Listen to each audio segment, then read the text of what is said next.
In 1995, he went to Ventura County Fire Department as a GIS analyst responsible for the integrity of the 911 center line used for emergency response.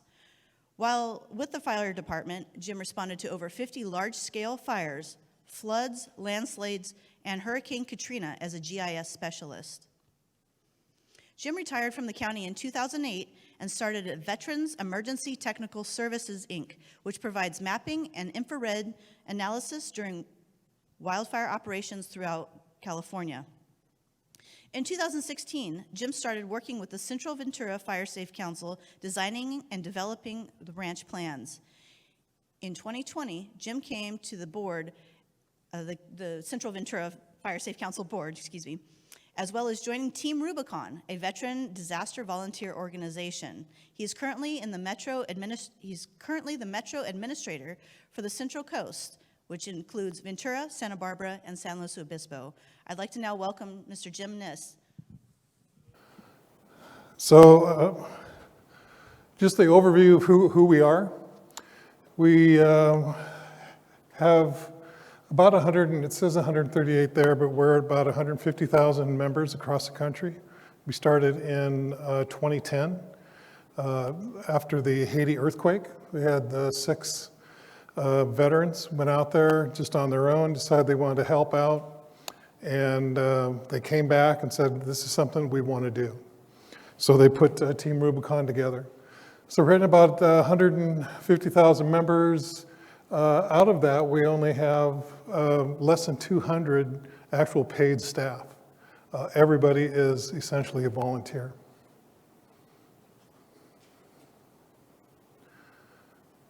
So our brand is very different than some other disaster organizations. Being military in the background, one of our mottos is get shit done. And we just go do stuff. We get tasked to do something, just kind of stand by the side, let us go forward. So we operate in these 3 branches. Obviously, the West Branch is the important one for us. And again, this is a military-based or veteran-based organization, but the reality is that we're probably at 60% veteran and 40% kick-ass civilians. And for the veteran side, folks are coming out of war zones and they're kind of lost. And so we give them the opportunity to re-engage the community, start feeling good about themselves, doing good projects. We're very, transparency is very important to us. We want to make sure that everyone knows what we're doing, where the funds are coming in, where they're going to. So we're part of, you can go to Team Rubicon Open and actually see all of our documentation as the 501c. So here's pretty much what we've done in the last 11 years. Again, 150,000 volunteers. We've had almost 1,000 operations, community served, savings for volunteer, and I think that's based on FEMA. When we go to, the bulk of our work is primarily the East Coast. And so we deal with hurricanes and floods and tornadoes. And when we go in there to help them with cleaning up their communities, there are FEMA standards that we have to apply to show the offset of what the volunteer hours are doing. This is something we hope we never have to do again. We got involved with COVID pretty heavily. We set up a lot of we helped set up mass vaccination sites. So we worked it out to about 9.7 people impacted, all those meals served, pounds of food delivered. We help with food banks as well. Vaccinations that are assisted. Individual acts of service. We have a program called Neighbors Helping Neighbors. It's not a full operation, if you will. It's just going out and could be mowing somebody's lawn or taking groceries to them or helping with a senior center. So the history of our responses, you can see it's just been kind of gradual until 2020, and I think that has a lot to do with the COVID responses. Really jumped that number up. But we're doing more and more and more. And here's our volunteers. Again, they just keep going up. And out of those 150,000, there's probably 50,000 that are repeat offenders. They just keep coming.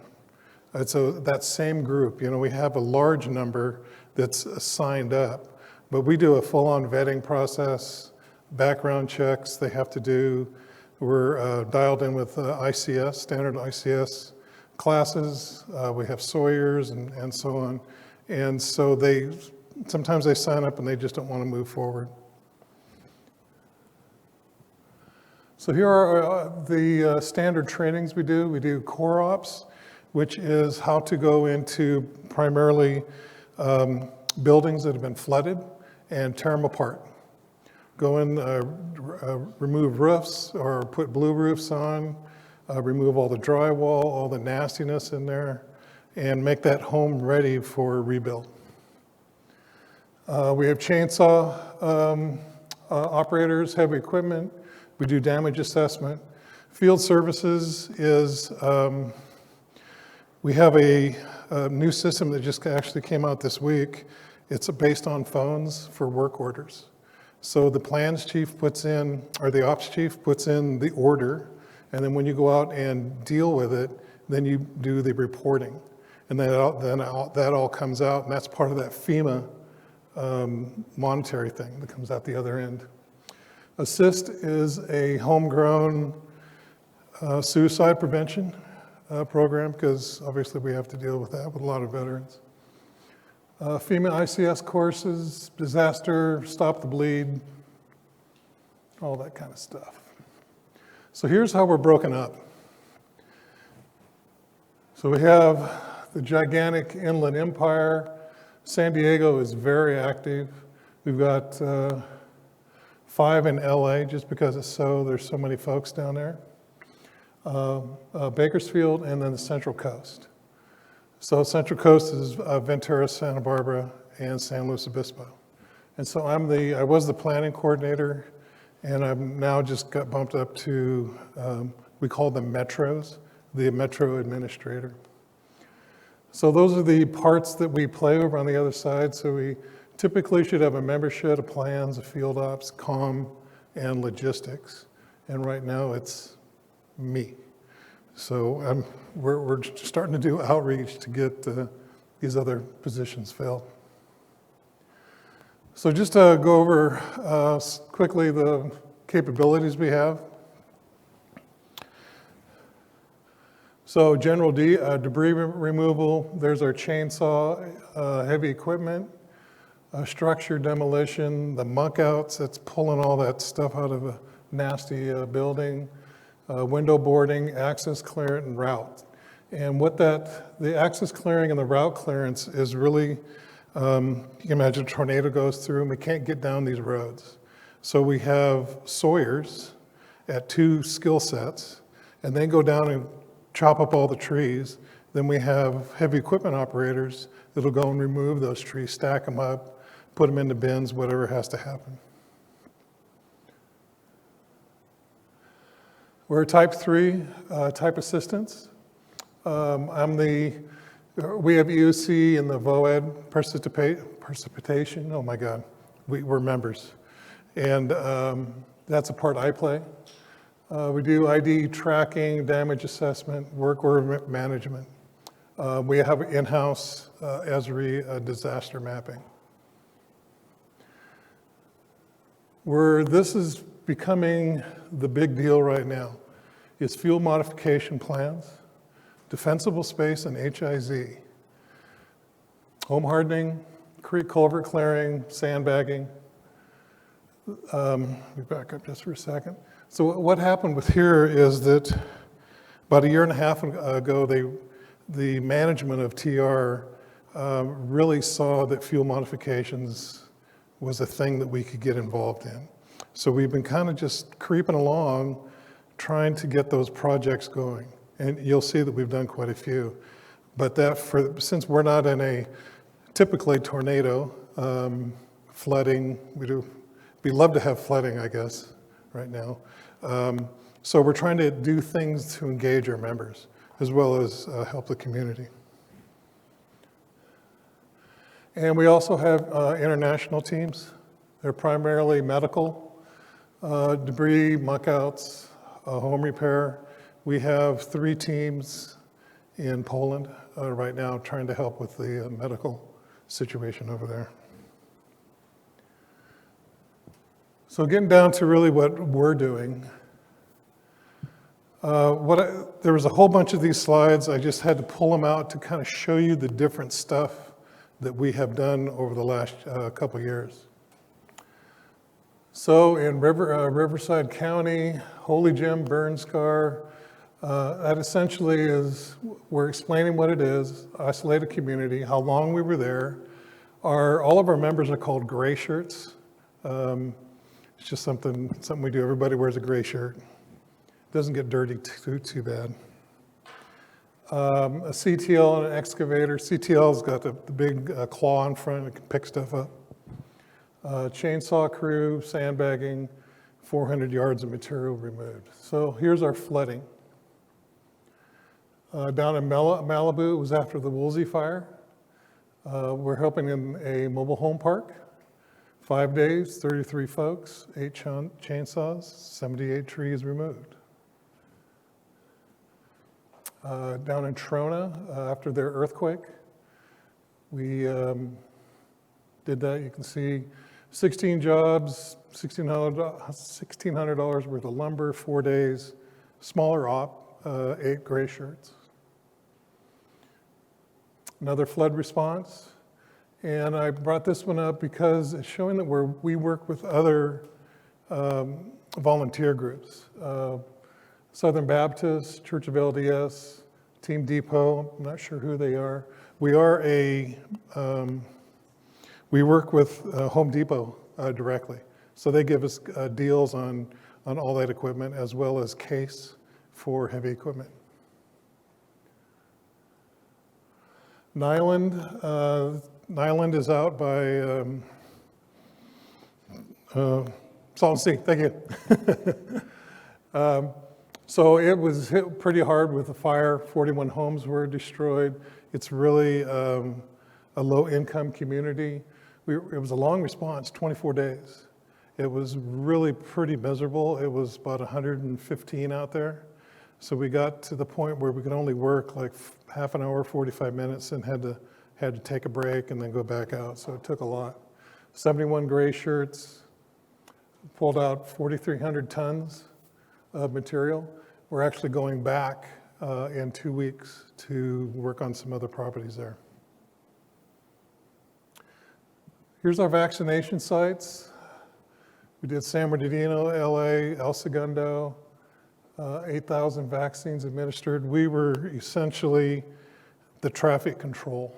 So we set up, we were out at the racetrack in Fontana, and I think we put down 5,000 cones and just had a little habit trail for all the cars to come in. It was exciting. So we also did that explosion that happened down in LA when that neighborhood blew up. So we went in there, 7 homes cleared out. Again, we worked out with some other groups. We were 21 gray shirts for a day and a half. So that I was just kind of trying to show the wide variety of stuff we work on. So if you come up with projects, always reach out to us because we never know if we can jump in there or say, no, that's not really in our bailiwick, if you will. So this is happening this weekend. So last October, there was a fire up in Gaviota, the Alisol fire, and it destroyed 13 structures. It's Refugio State Beach is right down at the bottom. It's actually Refugio Road that goes up, beautiful area. So we're working with Oh, bad. We're working with the Santa Barbara Fire Brigade, and they reached out to us, it's probably been a couple months now, that they needed some help cleaning up the burned out structures. So we're going up as soon as I get done here today. I'm heading up to set up camp. I'm going to be the IC on it. And they've identified these structures that they really need the help with. And some of them are, I'm not sure if they're landowners. I think the majority of them are farm worker housing. Pretty small, but we're just going to go and tear it up. So I also sit on the board for the Ventura Regional Fire Safe Council. And so I've been with them for about 6 years, but I came on as the mapping guy. I was just a contractor working for them, creating maps for them. And then I got on the board about 2 years ago. So some of the major projects, the home ignition zone inspections, that's really big. That's kind of across the board. Everyone's doing that. We do chipper vents, 2 different kinds. One where we'll set up a chipper at a static location. Folks can bring in their material. We chip it into a bin, and then off they go. And what I think the better one is where we target a neighborhood, and we tell them to bring their material out, and then we just drag a chipper through the neighborhood. Because and Kate works for FireSafe. What we were discovering is, well, let me say this. Beware of the map. So I'm a mapping guy. So when we look at data, we go, man, well, let me get to it. I'm getting ahead of myself. And these are the ranch plans. What they did, this is when I came in to kind of help them with this, is they sent a survey out to ranchers and farmers in Ventura County. Got 30 or so that we got them back, and said, where's your critical infrastructure? Where's your standpipes? Where are your hazardous materials located? Do you have animals? Where are the houses? So essentially they gave that to us. Then I went in and created the maps. And then I digitized all the roads so that we'd have a road network there. And the idea is that these will be placed at the entrance to the ranch. So when incoming emergency vehicles need to see what's going on, they can grab that map. It also is a Venza PDF capable. Anybody not know what that is? Okay, Venza, real quick, is a free program.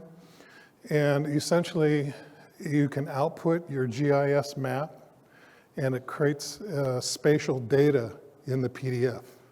So now you load it up on your phone, your whatever device it is, and it's just like having a Google map. So it has your position on the map. As you move, your little dot moves. So you can create, we use them in fire all the time, incident-specific maps that you can travel around with. And I'll be around here for a while so we can discuss it further if you like. So this is a really big deal. We really like this. So I used to be the GIS analyst for Ventura County Fire. I went in, talked to their current analysts. What do you want? I built all the data sets the way that they could use it in their CAD system. So they're able to bring that up on their engines. All right, so we started doing HIZ inspections. And we soon really realized that we weren't making the impact that we wanted to. And part of that was that we didn't have any method to see if the homeowner had done anything. So we set up these training opportunities. You get 15 or 20 folks show up, and you hope that they're gonna do their home and at least their neighbors. But we have no idea. It could just be folks, hey, I think I'll look at this, and then they get into it and realize what they need to do, and they go, no, I'm not gonna do that. So Kate is working on kind of solving that on the back end.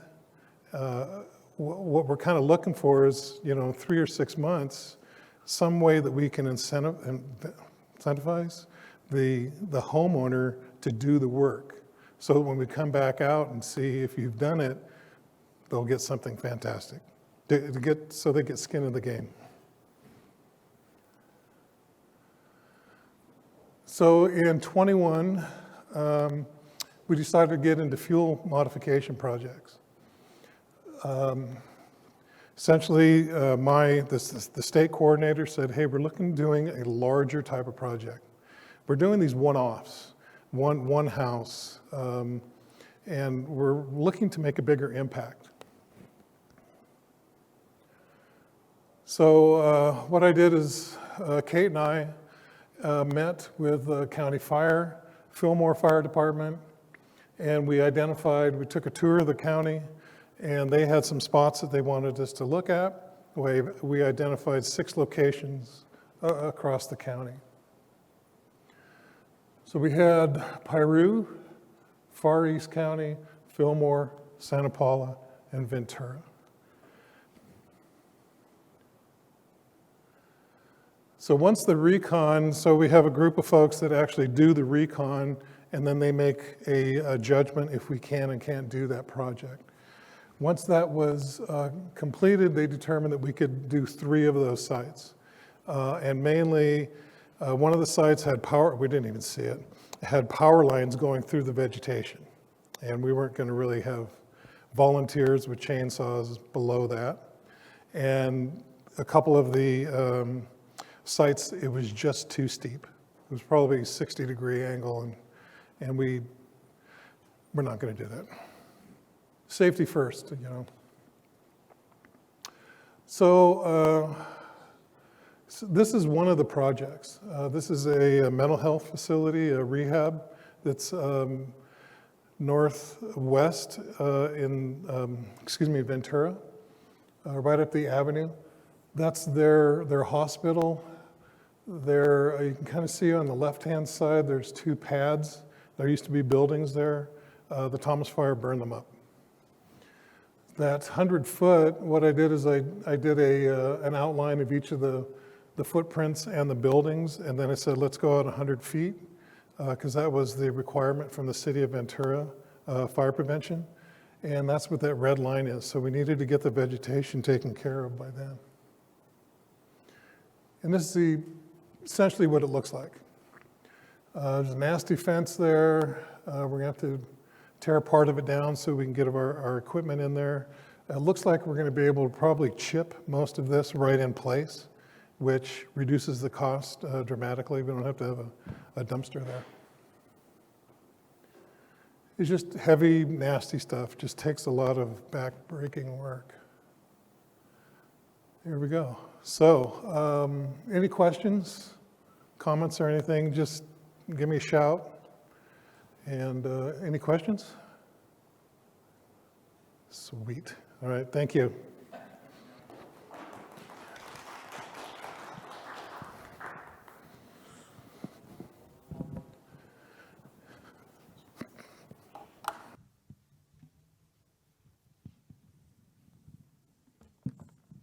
Thank you, Jim, for being here with us today. The more I hear about projects like this, I'm just in awe and inspiration to hear the connections that these type of teams are collaborating with fire safe councils and getting this work on the ground. So we appreciate this. If any fire safe councils have a question for Jim, you're welcome to email me and get in touch with him. I've seen the wonderful work they've done throughout California. I'm happy to put you in contact. Jim is actually leading a project later this afternoon, so hit him up today before he leaves.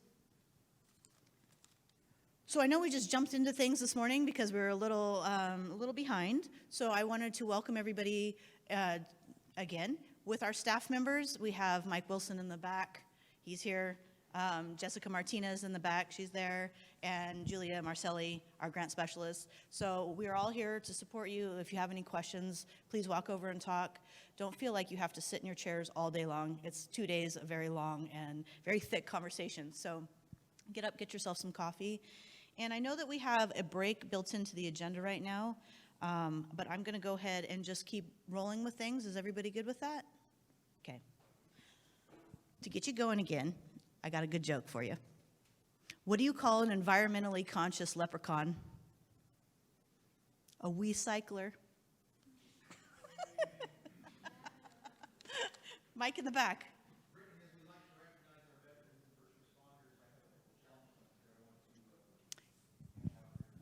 Thank you for that, Mike. For those of us online that may not have heard that, Mike is going to be presenting our veterans and first responders with challenge coins. He's presenting that to Jim Kniss right now, and we have Rex Hambly in the back, who's our first responder. Thank you all for your service. Chris, are you a veteran? Are you sure? Fire Safe Council veteran. He needs a challenge coin. All right. So it is with my, what's that? Yes.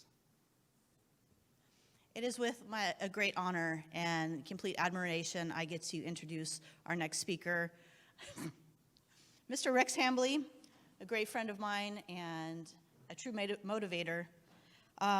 Rex Hambly currently serves as a fire captain with the Bureau of Land Management. He specializes in fire prevention and education.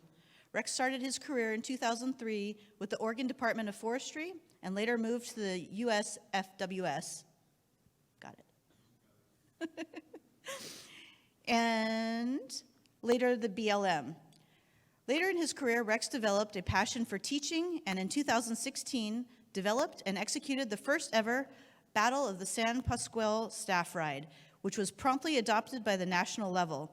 His hobbies include, I was gonna mix that part, but now that I started saying it, I'm gonna say it. Rex's hobbies include playing the bass guitar, racing sailboats, and riding motorcycles. With that, I'm gonna welcome Rex up to the stage for his presentation.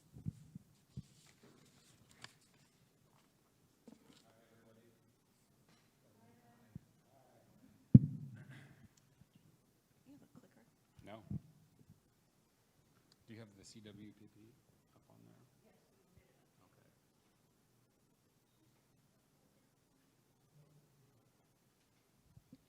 Okay. One moment, please.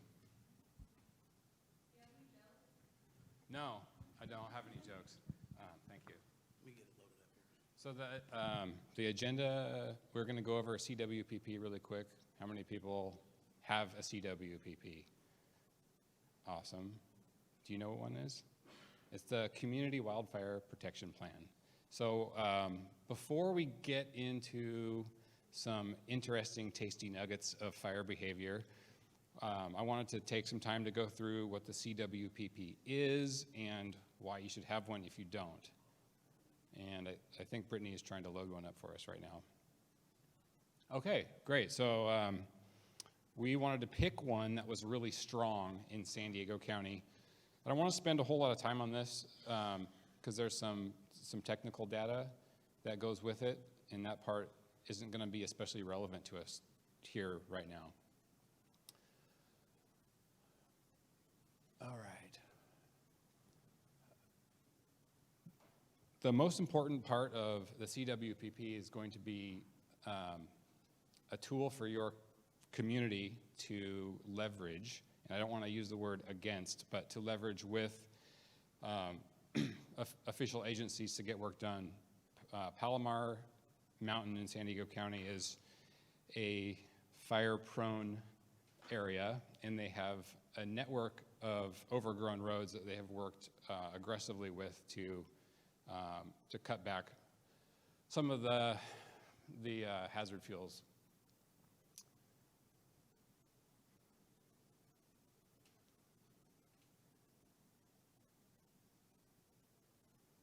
Okay. Completed project section up here is not a massive list of everything that you've ever done, but we put some of the most recent accomplishments in there so that we can show a track record of success throughout the community.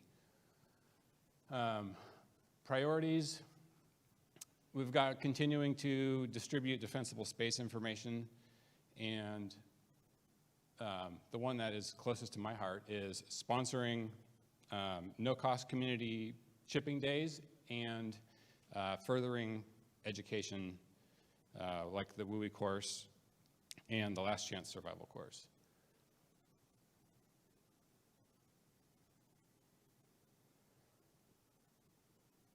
Okay, this is pretty boring. Let's just skip to the good stuff. Because otherwise we just thumb through this and this would be too small to really read at a distance. In the back, can you load up the yeah, sorry about that, folks. Sure, here you go. Let me grab my water real quick. So we wanted to bring up the CWPP, specifically the San Diego County template, because they've done a great job condensing down and making available what CWPPs can look like, and with a reminder that these are community-based plans. When you get your partnerships, when you pull in all your agency partners and land managers, we don't want it to be this large 100-page document that nobody's going to read, right? We want to get to the point. We want it to be concise. And when you go to apply for your grants, you have that in your toolkit to be like, here's a quick list of my projects. Think of it as your business plan moving forward, and making it relevant to apply for these grants quickly, and puts less work on you. So you get everybody up front and in the room talking to start facilitating these projects. So I know that was a quick run through and a kind of a weird transition, but I will share the link for the San Diego template, and it kind of runs through that. And if you guys have any questions, reach out to us and we can walk you through each point of that and just kind of advise you. So with that, here comes the cool stuff. I'm going to invite Rex back. This is a course that he developed called the Last Chance Survival Simulation Workshop. Thank you, Brittany. Is the volume okay with this? Awesome. Thank you, Brittany. Okay, this is a course that Brittany and I dreamt up like 3 or 4 years ago, and we kept seeing communities. Paradise is a great example that they had little to no warning. The multiple fires in Sonoma, where people were caught off guard, and for whatever reason, they didn't have enough time or they didn't get to evacuate. There's the standard for wildfire evacuation is ready, set, go, and there's only 2 or 3 lines in that program about what to do if you become trapped. And despite advocating for early evacuation, we wanted to come up with a program. So Brittany and I conducted some interviews and built this thing out, and then Morgan, after Brittany took the job at the region, did the heavy lifting with the administrative side of things. So big props to Morgan and Brittany and their bosses for letting us go forward with this. So Last Chance Survival Simulation, we wanted to do a more intense simulation of running this thing at night and making it more intense, but we decided to back off a little bit on that because we're not actually training firefighters, we're doing civilians here. So we're gonna go through some of the tasty nuggets, and if you have questions, please raise your hands because we can go down the rabbit holes. These are all the questions that you want to ask your doctor, but you're embarrassed to, but for firefighting. Okay, blank screen, great. We got a good starting point. Okay, this is from Paradise, and I like to see pictures, so there's a lot of photos in here. All of the photos were hand selected because they tell a story, and picture is worth 1,000 words. So this was, we can see people just right off the bat that didn't make it out from Paradise. Okay, and then we got a dog picture. That is Layla. She was a golden retriever Doberman mix, and she passed away a while ago. But when I go out to fires, this is something that kind of nags at me if something comes through my community. All right.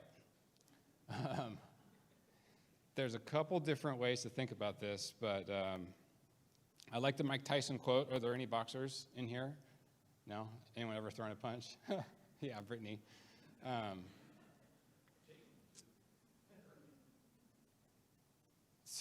So this is this course is at the point or right before the point of action. happens. So we have lots of plans, evacuate this way, evacuate that way, but we don't actually know how you're going to react until you get that, those first embers that sting your neck, or you start coughing up mucus from the heavy smoke, and you start to enter that fear response. One of the things that we came up against was some people were hesitant to enhance the civilian level of training because they were worried that it would encourage people to stay and try to defend their house. So one of the things that this is not advocating staying at your house. This is you wake up and there's fire outside your window, which is actually a book title, I think, Fire Outside My Window, from the Cedar Fire in 2003 in San Diego. Okay, this is the blurb on Ready for Wildfire. This four lines are not enough. I don't think that should be the standard. While the program, the overall program is great, it's lacking in this area. So we have some sage advice here. What to do if you become trapped near a wildfire. Stay calm. If you're on foot, stay calm. So that's brilliant. Okay, does anyone recognize this guy? We're going to go through some organizational psychology before we start seeing. You know him, Martin? What can you tell us about him? Okay. Basically, this dude from a long time ago recognized that changes in technology and the tempo of the battlefield was changing so fast that the commanders in the rear couldn't get that information, process it, and then give orders to the troops. So this guy was the pioneer of decentralizing the command and pushing the decision-making back out to the front, the operators of the system. So when you guys are in a fire evacuating, you have become an operator in the system. So we're going to use that term, right? Operator is you existing in the fire environment, and the system is the universe as you exist in it right then, at that point. Okay, quick fire behavior review. What does fire need to burn? Fuel, okay. Oxygen? Heat, excellent. All right, what do we have here? What is the broad covering across this hillside? Vegetation, yes, good. Light brush. Okay, shrubs, yep. What do we have here in the bottom of the picture? Trees, okay. And then how about the very bottom? Yeah, light flashy fuels. It looks kind of like a golf course, maybe. So this is another picture that tells a story. We've got really good fire behavior up here, but as it comes down off the mountain, there's going to be a barrier to the fire right there, and an area of last chance survival would be a golf course. Does anyone have a golf course in their community? Yeah, okay. So we're going to start burning those images into your brain. So this is the first one. Okay, here are some case studies that I put together. Some of them were fires I've been on, and some of them were stuff where we pulled stories off the news and went back and looked at them forensically. This is the tale of George and Lynn Powell. This is a really hard story for me to tell. This was 2017, and this is the before photo of their neighborhood. I think this was Mark West Springs Parkway, and the side street goes back to their residence. So let's do a quick fuels analysis. We're just going to burn through these so we get some muscle memory. Okay, Jim, what do you got for fuels here? Okay, well, yeah, oak trees, tightly spaced. How about the ground fuel? What's the ground fuel look like? Grass, okay. Yep, litter, lots of litter. There's some, somewhat ornamental vegetations there, all flammable. Okay, here's the satellite view looking top down. So this corner right here is where the previous photo was taken. You guys see the connection? So again, we've got really tight crown spacing on those oak trees, those oak trees probably haven't seen fire in a long time. And many species of oaks are fire adapted, meaning that they like to have fire. And it keeps the forest healthy, it cleans out the dead ones, kills the disease, and it keeps the crown spacing from getting to catastrophic conditions like we see right here. Okay, this is from a picture from the Tubbs fire taken by Air Attack. Very similar fire behavior to what they saw that night when they were evacuating. Anyone want to take a guess at the flame lengths and wind speeds going on? Because now we're going to kind of move into fire behavior and weather. 15? Yeah, I would say, you know, for winds, yeah. Yeah, it could easily be 20 sustained with gusts of 40. Heavy enough where the fixed wing were ineffective and the rotor rings were grounded. So it was too windy for the air tankers to drop, and it was too windy for the helicopters. Flame lengths, so let's look at, you know, we've got fairly mature oak savanna here, and these crowns on these individual trees are probably, you know, 30 to 50 feet in diameter.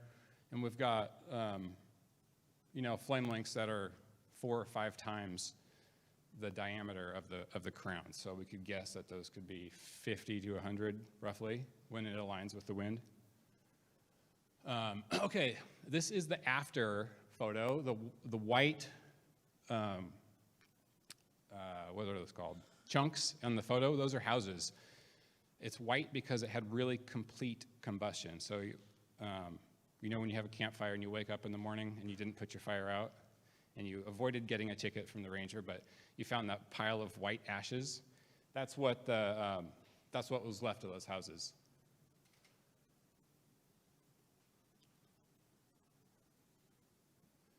Okay. This was Lynn's car. They woke up in the middle of the night because the sheriff was driving through on the loudspeaker. And they're saying, you guys need to evacuate. So George and Lynn loaded up their dogs. They left in 2 different cars. Lynn left first, and it was smoky, it was dark, she was scared, and she missed the corner to turn on to the highway.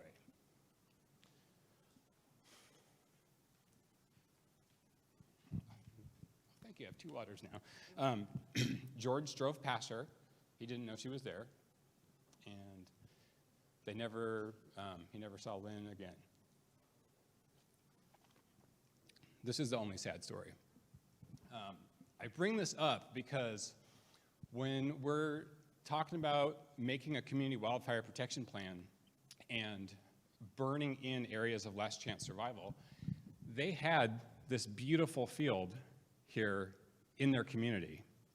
And it's extremely unlikely that anyone had ever rehearsed for this or trained for this. But we can start building areas like this into our plans as communities. So this area here had been tilled heavily with an agricultural disc, probably to keep the weeds down. We can start looking at doing that on a larger scale so that if you find yourself in a last chance evacuation or if your escape route to safety is cut off, you have a fallback plan. We'll kind of zoom in here. You know, we've got areas, the white areas of very intense combustion, the darker areas, not so much. And then here along the edge of the roadway, I know that the photo is kind of grainy for you guys, but that was an area that didn't burn very good. So it's not a guarantee, but it's likely that they may have been able to survive in their vehicle or on foot in that area as that fire came through. Here we can see it again. This area has been mowed and it has been disc with agricultural disc. So that's fire came from the top of the screen, moving down. And it was an east wind driven fire. So they're called sundowners here, Santa Anars, generally Diablo winds, I think they call them some places. Does everyone know what I'm talking about with the east wind? the dry air from the interior spills over the mountains, and as it compresses, it gets hotter and drier? Yes, yep, I was on that one. So what's interesting here, also down in the bottom corner, here's a house that didn't burn down either. All the rest of these, not all of them, almost all of them, burned down. But this one house in the bottom left didn't burn down, and people ask every time why. We don't know. It's likely that they didn't have ember intrusion through their attic or their crawl spaces, or their ornamental vegetation, which was surrounding their house, didn't catch fire. It's almost a sure bet that they had bushes up against the side of the house, but maybe they didn't. Okay, this is a cool story. Irene Lopez lived in a group care home. She was 90 some odd years old, and props to Morgan looked up her caretaker and gave him credit too. So they were in Coffee Park in the, I think it was the Tubbs or the Nuns fire in 2017. Same deal, reverse 911 crashed within like the first hour of the fire, so people didn't know. Anyways, Mario wakes up, he's like, oh my God, there's fire on the house next to me. I'm not sure how they missed that, but anyways, he loaded up some of the ladies in a car and they left, but Mario and Irene didn't get to leave right away. So how does 90-some-year-old wheelchair-bound Irene Lopez survive, what looks like a nuclear blast up there? Is there any guesses? Yes, okay. And so being in the middle of the concrete, what does that imply? It's almost like a safe zone. Yeah, good. I'm sure the air wasn't very good, but it's not very Does anyone think that she stayed in one place the whole time? Do you think she was able just to hunker down in one place? No? Hands up for she stayed put. No? You say maybe? Okay. Well,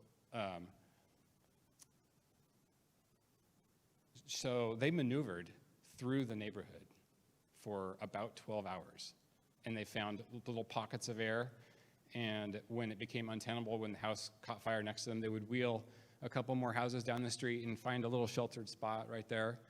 When, when we're thinking about moving through the fire environment, we're not going to be in a static situation where you're going to be able to sit and wait it out. You may have to sit over here for 5 minutes. The fire will realign itself and try and come back at you, and you may have to move across the other side of your yard or across the other side of the parking lot or cul-de-sac or wherever you end up. And that's what they did, and that's what is striking about that story is how a wheelchair-bound woman was able to survive that. We'll probably skip this. Anyone recognize this cockpit? No? Are there any pilots in here in the room? Pilots? No? That is from a P-2V old fire bomber that was Korea-era submarine hunter. And they're so old that the FAA grounded them because the wings kept snapping off on fires. Point is here, when we're talking about being operators in the system, the fire environment is incredibly complex. And I like to say that there are infinite variabilities of the fire environment. That sounds pretty daunting, to be able to go through a couple hours in the classroom and then go out and operate when you're scared and tired and it's dark and it's smoky. If we break it down into a few things, we can start to understand how the airplane works, and the same with the fire environment. Okay, if this stuff is boring, just like throw a water bottle at me and we'll skip past it. Complexity in coupling is an organizational psychology concept. We got two examples, a university and a nuclear power plant. This is relevant because as civilians and firefighters, we want to decouple our operations. A university is a highly complex organism. They've got English department, mathematics department, sanitation workers, they've got funding sources. Very complex. Does anyone disagree? Okay, forever hold your peace. If the social studies department goes on strike, can the math department still have class? Yeah, generally yes, right? So it's a highly complex thing that is not tightly coupled. So think of the coupling as a chain, and if one link breaks in the chain, then the whole system is shot.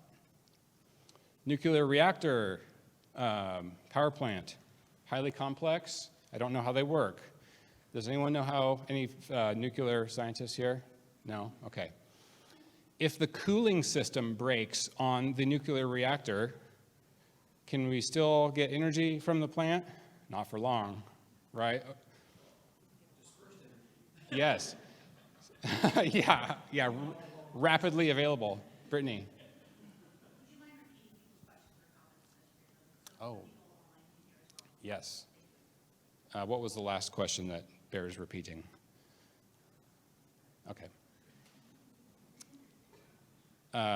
George and Lynn Powell, the man and woman, where the woman and her dogs didn't make it, that was so tightly coupled because her survival was completely dependent on getting out of the area, which is the number one thing to do, is to leave early if you can. She didn't have a backup plan to decouple that situation if her vehicle became stuck or if she got lost or confused or disoriented. So start burning that in. We have an acronym for that. I think it comes later. Okay, decision-making modes. This is important because what we're doing when we go through these pictures is we're burning in recognition prime decision-making that happens when you're tired, when you have to make decisions really fast. Analytical decision-making is what we've been doing yesterday when we sit with our community groups and we look at maps. When you sit in the GIS tent and you're getting a lot of data pouring in, you have some time to go over it. So you have a couple hours, maybe a day, and it literally looks like this, like what we're doing in the classroom. Analytical decision-making. Has anyone heard of the slide carousel? Does anyone even know what this is? There's a few people in here that do. Okay. Yeah, my first fire courses were taught on the Kodak carousel there. That is called having slides in the tray, what we say in the fire department. You'll see we'll be faced with a novel situation, something that we haven't dealt with before, and you'll see people look up at their prefrontal cortex, and they'll be trying to recall a picture that matches or closely resembles the situation that they're in. That is called recognition prime decision making. This was studied at length by the Army in the 80s, and it was popularized by Malcolm Gladwell in a book, I think it was called Blink. He told a story of a Boston fire captain, a salty guy, probably Irish, since it's St. Patrick's Day. They got called to a kitchen fire. So these fellows walk in, beat the door in, and the hose jockeys drag the hose in. They get inside, and the captain immediately orders everyone out. And they barely get through the threshold of the door, get back out into the stoop, and the floor gives way. And it turns out the call came in as a stove fire or an oven fire, but it was actually the fuel oil in the basement that had caught fire. So the tank broke open, there was an ignition source, and the whole basement was boiling with kerosene or whatever kind of fuel oil. And somehow Malcolm Gladwell got a hold of the story, and he interviewed the guy, and he said, how did you know? How did you know that it was a basement fire and not a stove fire? And the guy, grovel, you know, so he built a relationship with this guy over the course of years, and finally teased it out of him that he said his ears were burning off, and that his ears had never burned off before on a stove fire. And he immediately realized it was way too hot to be a stove fire. So he ordered everyone back out, and that has been studied and studied, but that's what we're doing with these pictures and the fuel analysis that we do on each one of these slides is recognition prime decision making. How many people can describe how they know to go through a yellow light or to stop?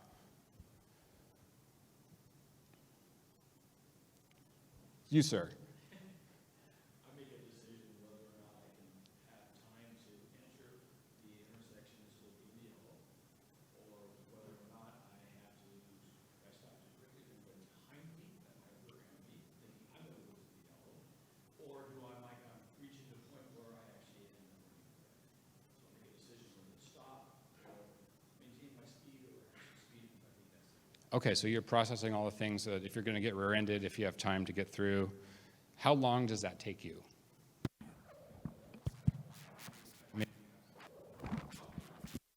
Oh, we're back. In a fire escape or evasion scenario, it is unlikely that you'll have an hour or 2 hours to sit down and plan all these things out.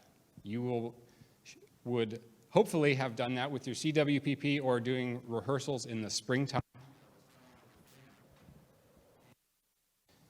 When it comes time to do that, you do not have the grace of time. Just like when you're going through a yellow light and you've decided to press the accelerator or hit the brake. It happens in a split second. Anyone seen the outdated model of the time wedge? Yeah? What's your background, sir? Background's in training. I was just thinking when you showed that carousel, hold it up, when I started practicing law, just have to have practice. None of this other stuff. Gotcha.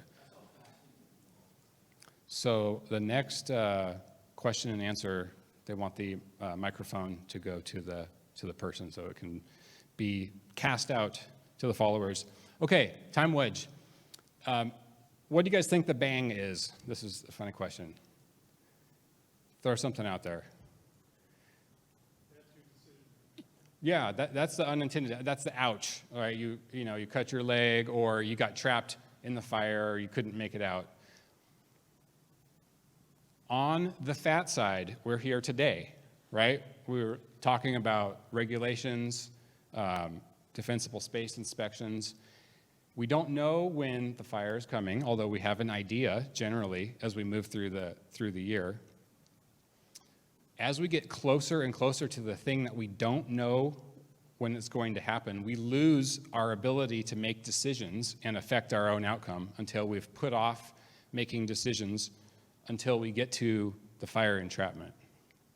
This is how we tend to look at these things when we study how their options were diminishing as they get closer and closer to the bang moment. Okay, we're going to skip some of this stuff. Objectives, strategy, and tactics. This is important. I think we're going to skip it for today. It goes too deep. Okay, PACE. This is a good one. Has anyone seen the PACE acronym before? Morgan.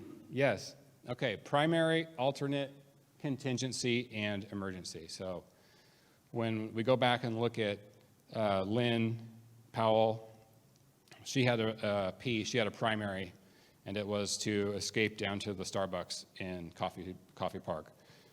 There was no A, C, or E that we know of, and there may well have been, but there may not have been. Okay. For Thanksgiving in San Diego, SDG&E turned off the power to some of the residents in the East County because they have, they want to pass on the cost mitigations for large wildfires to the consumers. So I'll ask you, how many people were planning on cooking turkey in their oven here on Thanksgiving? Brittany, okay, a few people. That was your primary plan, right? What was the alternate plan if you couldn't get a turkey at the store? Ham? Okay, all right. Let's say the power company shut off your power. So you're not cooking, you have an electric range. What is the alternate plan for a Thanksgiving dinner? Mom's house. Okay, good. That's an excellent one. And then emergency, maybe I'm going to go to McDonald's or not, or eat at MRE. Do you see how that works? So let's do a quick drill here. What is the primary escape route out of this room? Okay. It says exit route. It also says exit right there. So we've got a primary and an alternate. How about a contingency? We don't really know what the situation is, but perhaps hop over the wall or hide in the closet or something. Emergency, write it out inside here. We want to have low complexity plans that are not tightly coupled. So we don't want to have a bunch of stops to have to go do this and do that. We want this to be a low complexity, simple plan and to have decoupling built in. So your spare tire is full of air. You parked your car with a 3/4 tank of gas because National Weather Service said a week ahead of time that Santa Anas were coming.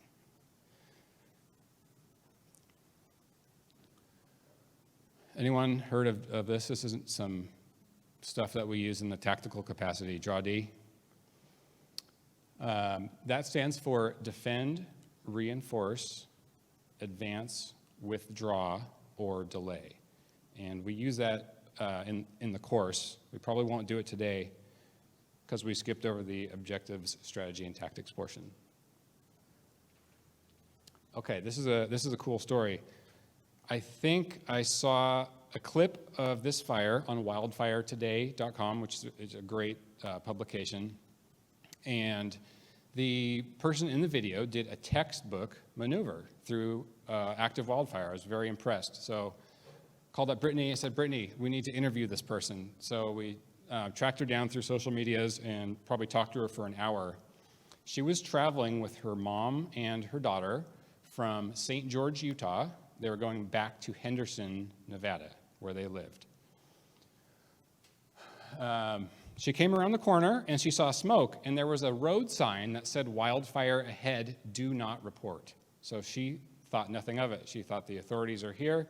I'm just going to keep going. But she had no way of knowing that the fire had grown massively in size and it was impacting the freeway.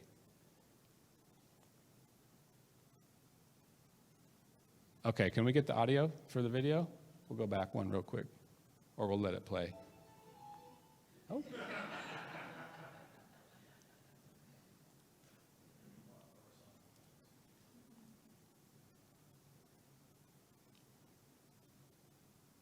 Just stay. Just stay. Just stay. Stop moving. Just stay. This car's gonna hit me. Just stay. Don't leave your vehicles, you idiots. It's okay. Okay, go. Go, go, go, go, go, go. Go straight, go straight, go straight, go straight, go straight, go straight.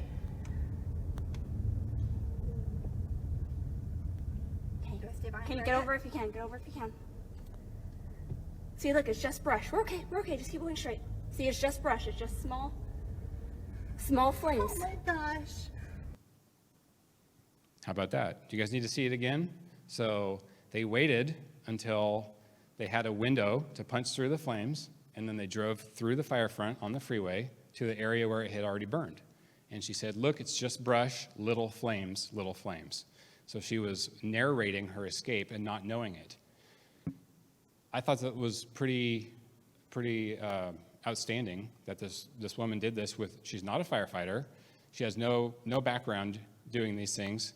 And Brittany and I said, how did you know what to do? And she said, I watch Cops, the TV show. So I think that there's something to be gleaned from recognition prime decision-making with that. Okay, this is the same fire from a different person's vehicle. Can anyone find the yellow line on the freeway? Let me rephrase the question. Is the person taking the picture traveling the correct way or the wrong way? Okay, that's great. So there's confusion, and that's good. This is the yellow line here. So this person who took the picture is traveling the correct way on the freeway. I think Allie's entrapment was up here a little bit up ahead. I'm not really sure, but now they're, rather than going through the fire, now everyone is stuck because we've got a truck that's probably going to get jackknifed. There's people all turned around, and that's who she was yelling at. Stay in your cars, you idiots. And now we've got a traffic jam and a wildfire. First, we just had a wildfire. Now we have a traffic jam. Something to think about. There's not a right or wrong answer for, to apply into the future. But this is the case study of Allie taking 30 seconds to look at it and then move forward with a plan. And then she's out of there, Now she doesn't have to be stuck in this. Okay, same fire, different person. Pay attention to what the people say in the video, because we'll see one person panicking and one person not panicking. Oh my It's gosh. okay, everything's okay.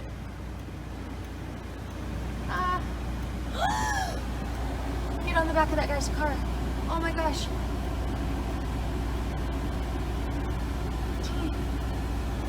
Oh, I'm actually really scared. It's okay.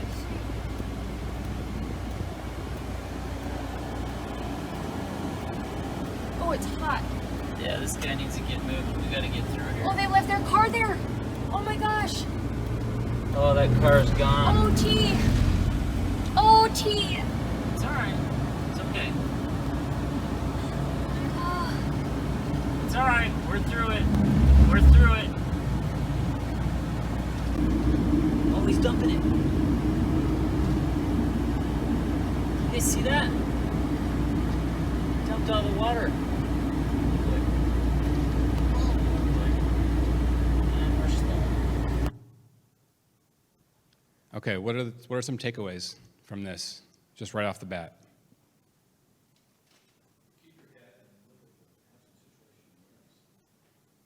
Okay, keep your head, have some situational awareness. Anything else? Do we have the ability to pause the video if I holler at you? Yeah. Okay, so we want to pause it on the frame of the car that's in the freeway median. So we'll go back. Okay. Oh my It's gosh. okay, everything's okay.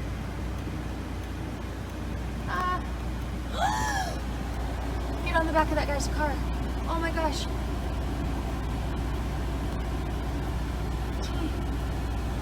Oh, I'm actually really scared. It's okay.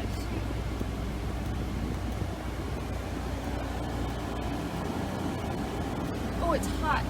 Yeah, this guy needs to get moved. We gotta get through here. Oh, they left their car there. Right there. So I counted about 20 seconds from when those people got on the flatbed truck to when the truck took off. How long do you think till that fire front hits that car? Any guesses? 30 seconds is a great guess. Yeah, 20 seconds maybe. What is striking about this is we don't know the conditions that existed, that their thought process for why they drove into the median. They may have been trying to escape the fire on the other side, but they went from a known to an unknown. So that's one of the things that we want to take a moment to consider. Now that car is stuck, and those people were fleeing in flip-flops with, they're running for their life. So they had, maybe a minute of a margin. So that's too close even for my fire crew, a minute. It's pretty impressive. That's just, light grass and brush, probably 20-foot flame lengths, maybe, double or triple overhead at least. And oftentimes people can survive a grass fire in a car. Usually the main body of the fire will blow over, and then the car will usually catch fire, but you can usually exit the car. Okay. So some things to wear, because we just saw those people running. I travel in the summertime in flip-flops and shorts and a t-shirt. I hate pants. I don't like to wear boots, but I have to for work. If we have a Santa Ana event coming or a Sundowner event, you may want to throw some things in your car, like heavy jeans, not the Lycra stretch jeans, because that plastic will melt to your skin. Good hiking boots or shoes, a fine example in the back right there. Dual purpose, yes, stylish and strong. Silk and wool are the best materials. They're expensive, but they're really good. Nomex is what they make our fire pants and our shirts out of. It's expensive, and it's not really necessary for a civilian. Usually heavy jeans and a cotton flannel shirt work pretty good for the casual fire escape that might happen once or twice in your life. Okay, synthetics. So no yoga pants, no Lycra, none of that stretchy stuff, because that will just melt you. No rayon, polypropylene. Do not wet your bandana. That is a myth. The heat from the steam will damage your lungs much faster than just dry, hot air. So you can put a bandana over if you want. It doesn't do anything, but it may give you peace of mind. But don't get it wet. Okay, this is a video from just down the road in, what's that? It looks like it. It's Canyon Country off the 14 freeway. Do you guys want to take a break? Is this boring? You guys into it? Okay. See this guy right there? Oh, we'll go back to him. 1 second. Okay, let's give it a pause. That'll do. Okay, someone quick describe the fuels. Okay, chaparral and shrubs. Anything else? Annual grasses, good. Who wants to take a crack at the topography, the shape of the terrain? Steep, okay. Anything else other than steep? Canyons, good, yep. So what does the fire do when it gets in a canyon? Funnels it, yeah. It usually increases the fire behavior, good. Okay, so we're going to play this, and right at the beginning, we're going to pause it, because there's going to be a person that shows up right here on the extreme right. You ready? Oops. Sorry, I'll let you do it. A little bit more.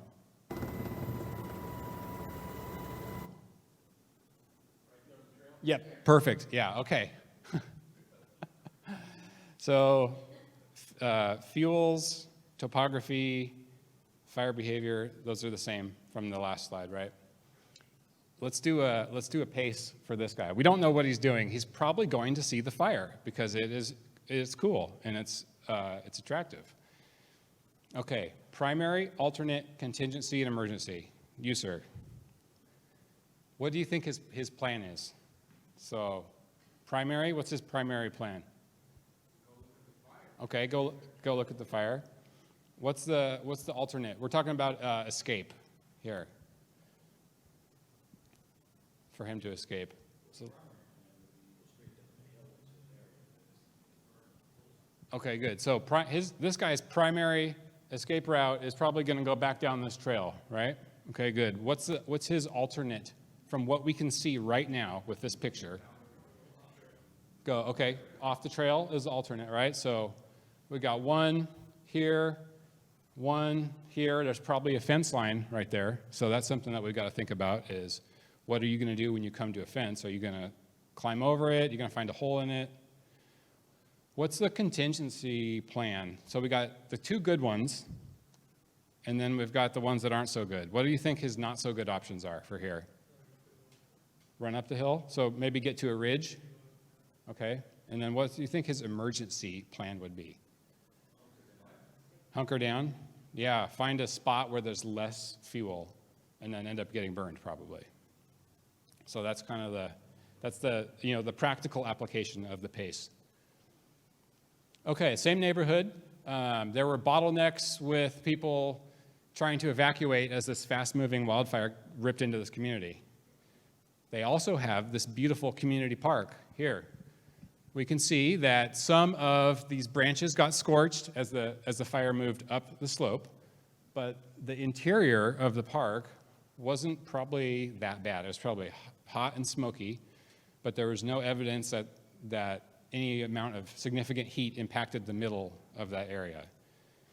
So burn that in, right? Burn your community, your big community park that's bigger than a football field into your brain where it is. And we'll start writing those into our plans. It's not a safe area. It's an area where you burn less. Does that make sense? I don't think that there's anything that's really safe about evacuating a wildfire. In San Diego, they started to call them TSRA, it stands for Temporary Safe Refuge Area. I think they just need to take the S out of it, because there should be no assumption that there's anything safe about fleeing for your life from a wildfire. But that's a term that we may see in the coming years as TSRA. The Red Cross uses that term, but it means something different when Red Cross uses it. Okay, here's a canyon bottom. Usually canyon bottoms are places to avoid because it funnels the heat. Why do you guys think this canyon bottom didn't burn? Okay, I heard fuel break, wind direction. Anything else? Is there a break in the fuel Yes. on the other side? Yeah, it was the bushes aren't close enough to sustain fire to move through. So, is it a mosaic? Yep, that's a great ecological term right there. We want our fuel breaks to be nice mosaics. Probably some work that Rubicon has done. So this is a place that, in hindsight, and maybe when you were there at the time, is not too bad. So the bushes aren't touching. There's dry soil. There's no grass. If there was grass across there, that place would have burned. It would have burned fast, and then it would look like the hillside over there, which is also a fine place to go if the hillside has already burned off. Okay. Yes, go back. A few houses, but not very many. And, okay, yeah, Jim asked if this neighborhood was lost. And there were a few houses that burned down, but not very many. In the Wildland to Urban Interface home hardening course that we have, we actually go through some case studies from this community in there. We can do that if you guys want to, or if you're tired of hearing me talk, then we can have someone else talk. Okay, here is a fire. Mexico is on your right, probably right about here, literally, a few feet off the right door of the fire engine. United States is on your left. I think that's part of the Sunrise Power Link. And a fire started in Mexico and burned into the United States. There is a ranch kind of right in the middle of the photo back here. The ranch had horses. I think they had some cows. They had 2 or 3 acres of heavily grazed, flat area. Okay, so they were in a basin, but it wasn't at the top of a canyon where the fire could run at them. This is a crummy, narrow 1-lane road with 10 fire engines coming, 5 hot shots or whatever that, dispatched through at this fire. The question is, are you going to leave a known area that is you have determined to be relatively safe to go out into the unknown and try to effect your escape?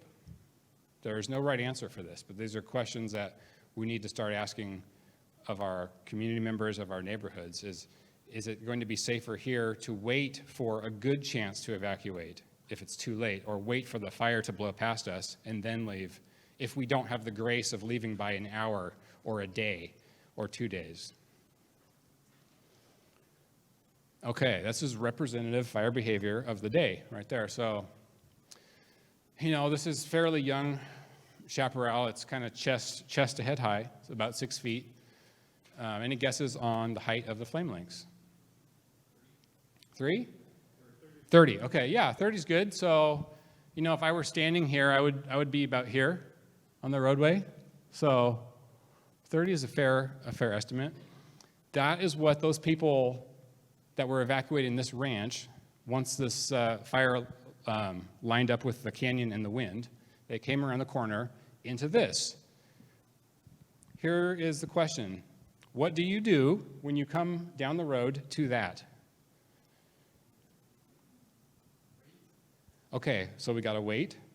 What else? What are the other options? Wait is a great one. Go through. You could try to drive through that?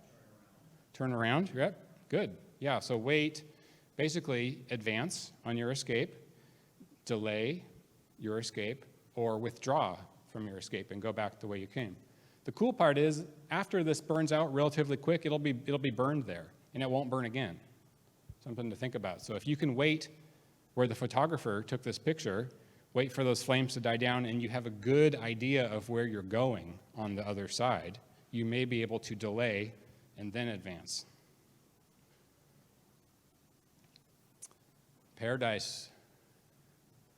There's a bunch more case studies. You guys want to skip? Anyone from Paradise? Was anyone there?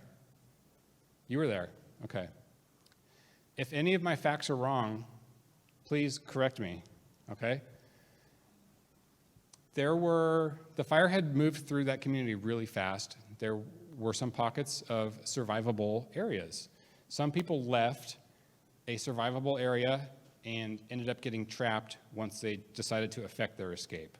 There's the infinite complexities of the fire environment. We can't go backwards from today and apply our judgment to them, but we can still learn from this lesson. So this is, oh man, I forgot I threw this one in there.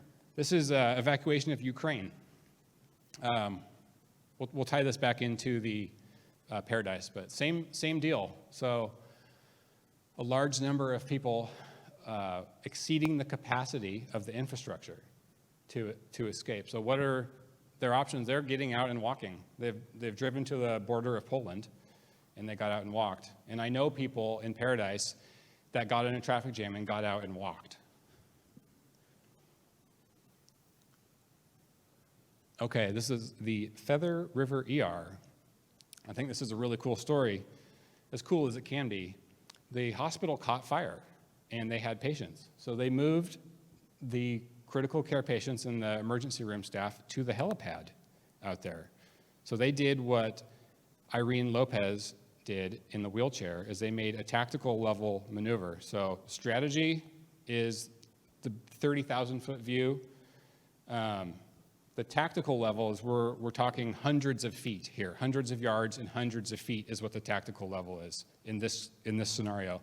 They moved out here. This had already burned.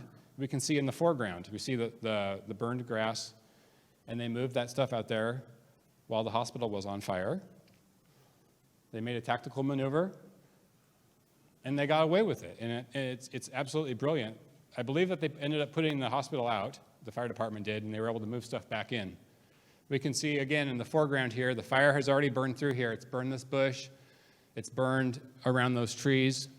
And then they have the large rock area to disperse the rotor wash for the helicopter, so non-flammables, right? Okay, this is off topic. Who do you think is in charge in this photo here? Just based off body language. The guy with the brown hoodie? Okay. Not my first guess, but it's fair. Okay. I was going to go with the guy with the duck mask on with his hands on his hips, but I like the alternative. The Tabasco? Yeah. He's probably the one that did the heavy lifting, like actually lifted heavy things. Yeah.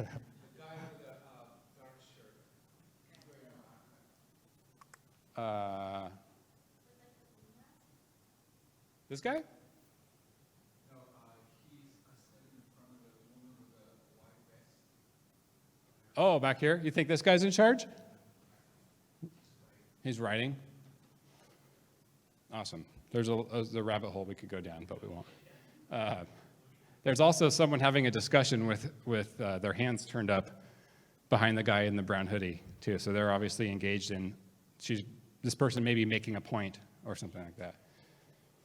Small group dynamics. Okay, so it looks like they're pushing stuff back inside. They got the hospital put out. Is that accurate to the best of your knowledge? Yeah. Pretty cool story. So we've got a relatively immobile group of people, but they made a tactical maneuver at the 100-foot level or the 100-yard level and affected their survival. Pretty cool. All right, let's do a last chance survival area quiz. Is there anything that stands out to you? You wake up at night, there's fire everywhere, the sheriff is yelling on the PA to get out, it's smoky, you can't see, you're confused. Reverse 911 crash, like it does every time we have a large-scale fire. The question is, are you going to drive down the narrow, 1.5 lane road to try to escape, or are you going to walk over to your neighbor's heavily grazed field and sit there for 12 hours or 24 hours with your backpack that has 2 bottles of water and a couple granola bars in there? Yes, you could. yeah, so the tank. Yeah. Any takers for evacuating down the dark, windy, unknown road into Nowhereville? Good point. Yeah, so they may have rehearsed it. They probably drive it every day. Okay. Good. Okay, good. So it depends on, on which way the fire is coming from. How much time do you think you have? Do you have 2 hours? If you look out, if you pull open the shutters and there's fire, you may not have any time.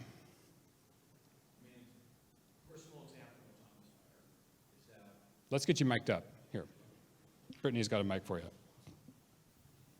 So this is an example from the Thomas fire.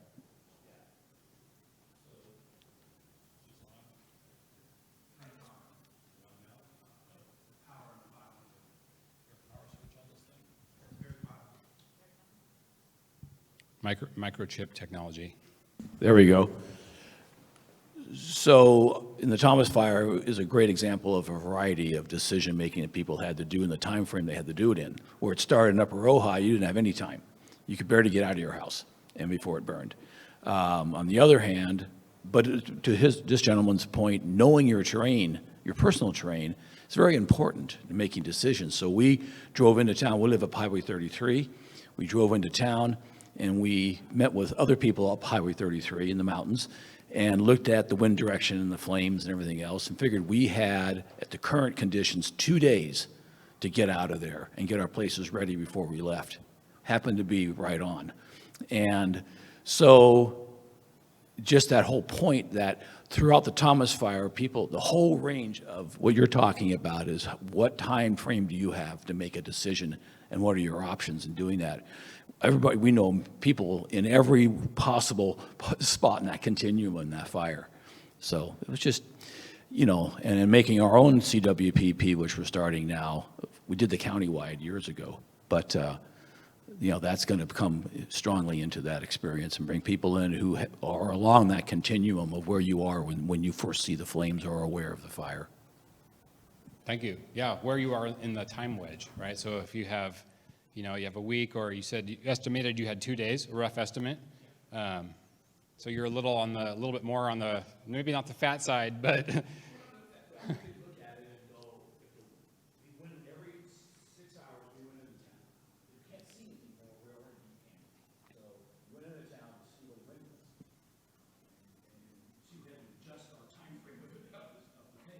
Once we knew it hit the ridge, we know we only had like 6 hours to be at our house, 5 hours, maybe 4 hours.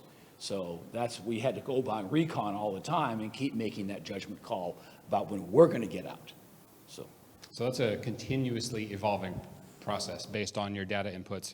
Let's do one more story, and then we'll go to the open source intelligence portion of the course, which is exactly what you're talking about. Brittany? I'd just like to add to this photo. This was actually a participant's home that we were unaware of.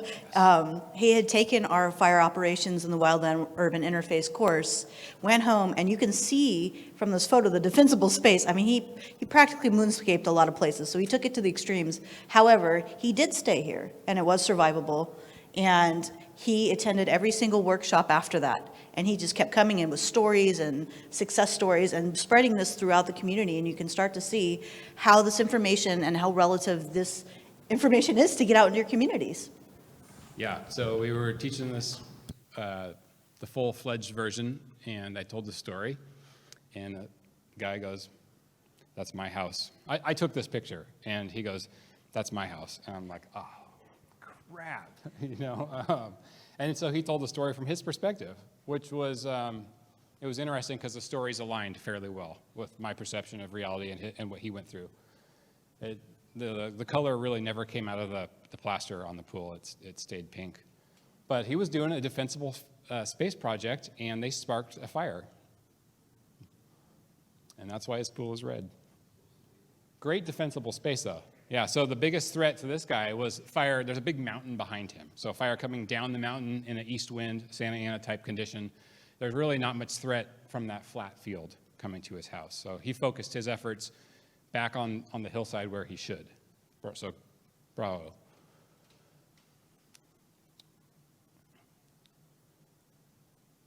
Okay, well, this is a cool video. I said we'd do one more, but this is from 2017 fires up in Sonoma. This was another smaller fire that got less notoriety. We were calling in retardant drops. I had my people in their fire engines strung out in a crummy one-lane road, narrow, brush-choked, no defensible space. It was daytime, so the sea breeze, the normal sea breeze, you guys know what the sea breeze is in Ventura. It turns on during the day and it blows, and then at night it usually switches. So we had nice, cool air coming in from the ocean. So the ocean is at our back here. And you can see the shadows are growing longer, so we know we're getting later in the day, and we're expecting the wind to shift. So we got in there, did as much work as we could do in this community that was kind of tatered, to put it politely. They're in a canyon here. There's, heavy brush, no clearance, no CWPP, no nothing. And right after this drop, the sea breeze died. There was about 30 seconds of calm. The smoke stood straight up, and then it laid over, and it came from the east, and it turned on. And this is, I was up here. This was my old fire engine that I used to work on, and they were going to try and stop a house that was about to catch on fire. Pay attention to the fuels in this video, because right as they come around, they make a big right-hand corner, there's something to note there, okay? So that's what I want you guys to report back on. Oops. Can you play the video? Thank you. Can you see? Yep. Can you see? I can't see it. There's a filter. Those right there. Stay on left a little bit. Got it.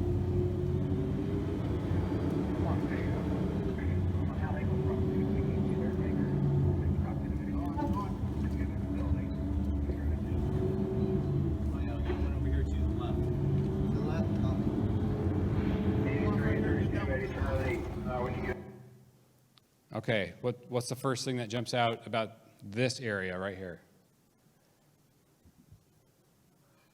Let's start from the ground. What's the ground cover? Dirt. Yeah, dirt. Grazed. They had goats.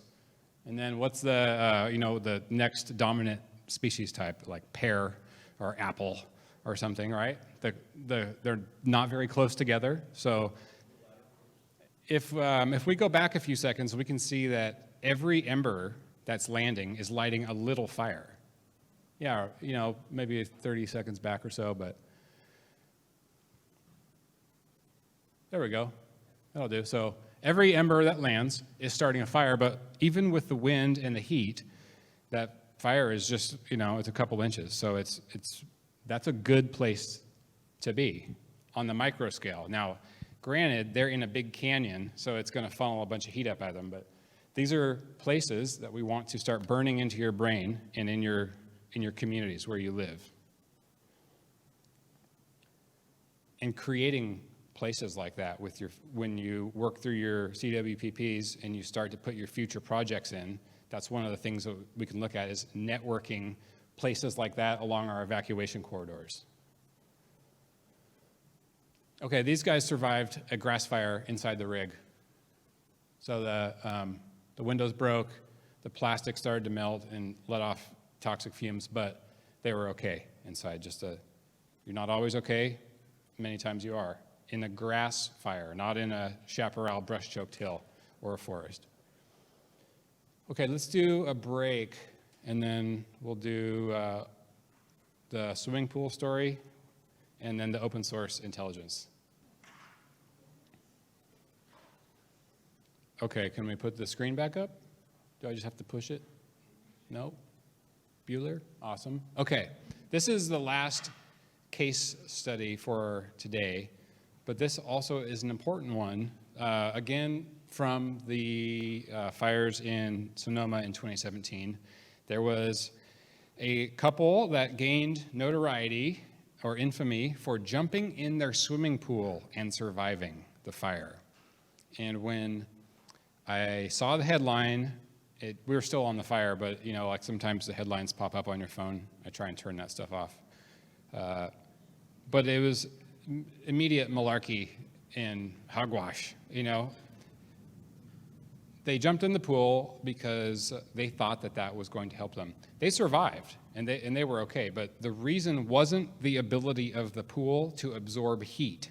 It was because they didn't breathe in hot air into their airway and burn their lungs. That's why they survived. It wasn't because they were in the pool. The pool could be empty, and they could have been in the same spot and had the same outcome. We know this because, well, I know this because I'm a fireman, and scientists and healthcare professionals know how the lungs work. So it wasn't the thermal effects of the pool. Once they got in the pool, they reduced their ability to maneuver in the fire environment. So all these case studies of success, we've seen people in wheelchairs make maneuvers. We've seen hospital staff make a tactical maneuver on the 100 to 100 yard level. Anyways, this is Mr. and Mrs. Pasco. There's their pool. This is after. So let's do, what can we see about the vegetation in this photo? This is important. Okay, they're on a hillside. Large trees. Okay, they're upslope of the vegetation. Those are all correct. What can we see on the trees on the left versus the trees on the right? Yes, good. Yep, so one side took a lot more heat and the other side didn't take a whole lot of heat. How about the vinyl netting around the pool? One side is melted. The other side is not melted. So I don't know the melting point of vinyl, but I'm guessing it's in the 300 or 400 degree range probably. We could find out, but it's irrelevant because there was a massive wildfire coming. Okay, so I saw this picture on the news and I thought, oh man, I do fire investigations also, but we can just know what the conditions were like by looking at the materials that survived. So netting melted on one side, didn't melt on the other side. There's those old lawn chairs that used to cut your fingers off. If you got your fingers caught in the gear, it would just take a big old bite out. That didn't melt either right there. And I doubt that they put that back to sun after the fire came through. Okay, this is the before photo. This was not their house. This was their neighbor's house. Same story. There's fire everywhere. They didn't evacuate early enough for whatever reason. We don't know why. Either they ignored it, they didn't get a warning, the fire moved faster than they thought. That oftentimes is the case. The enemy outpaces our expectation. Fire is not an enemy. In this particular case, the fire was their enemy. The fire is a natural, necessary system of part of the ecosystem, but in this particular case, it was their enemy today. So they ran down, their car caught on fire or whatever, I don't know. They couldn't get out. They ran to their neighbor's house, and they decided to get in a pool. So let's do a quick vegetative analysis here. Okay, what do we got down here? Trees, tight canopy, okay. What else? It looks like, what's the lower ground cover around the pool and around the house? Annual grasses, yeah, so cured annual grasses. This was October or November. They've been dead for most of the year by now. They probably cured out in May or June, and they turned brown. So we've got heavy fuel, and we have a continuous blanket of fuel. But how about within, the 20 to 50-foot range of the pool? Grass, but yeah, fairly devoid. Okay, here is the topographic. I enhanced the relief a little bit on this map so we could kind of make the canyon more dramatic so we could see the effect. But what do we know about fire in canyons? Right here. Funnels, good. And then we have heavy vegetation, we have a canyon, and then we have northeast wind. So that means the fire came out of the top right corner and moved down this way across them. So not completely aligned in the canyon, but somewhat. This is the after photo. This is really striking. Go back 2 slides. Okay, there's the before. And there is the after. So it took out quite a bit of vegetation. There's some shading in here, so not all of these crowns are completely destroyed. It's hard to see, but it burned really good. The house burned to the ground. It looked like every house that we can see burned to the ground. Okay, so we go back. I pulled this screenshot off YouTube. How about the fire intensity on the left side of the photo? It looks pretty intense. The vinyl netting is completely melted. The trees are candlesticks. But on the right side, do you think that the conditions were different there?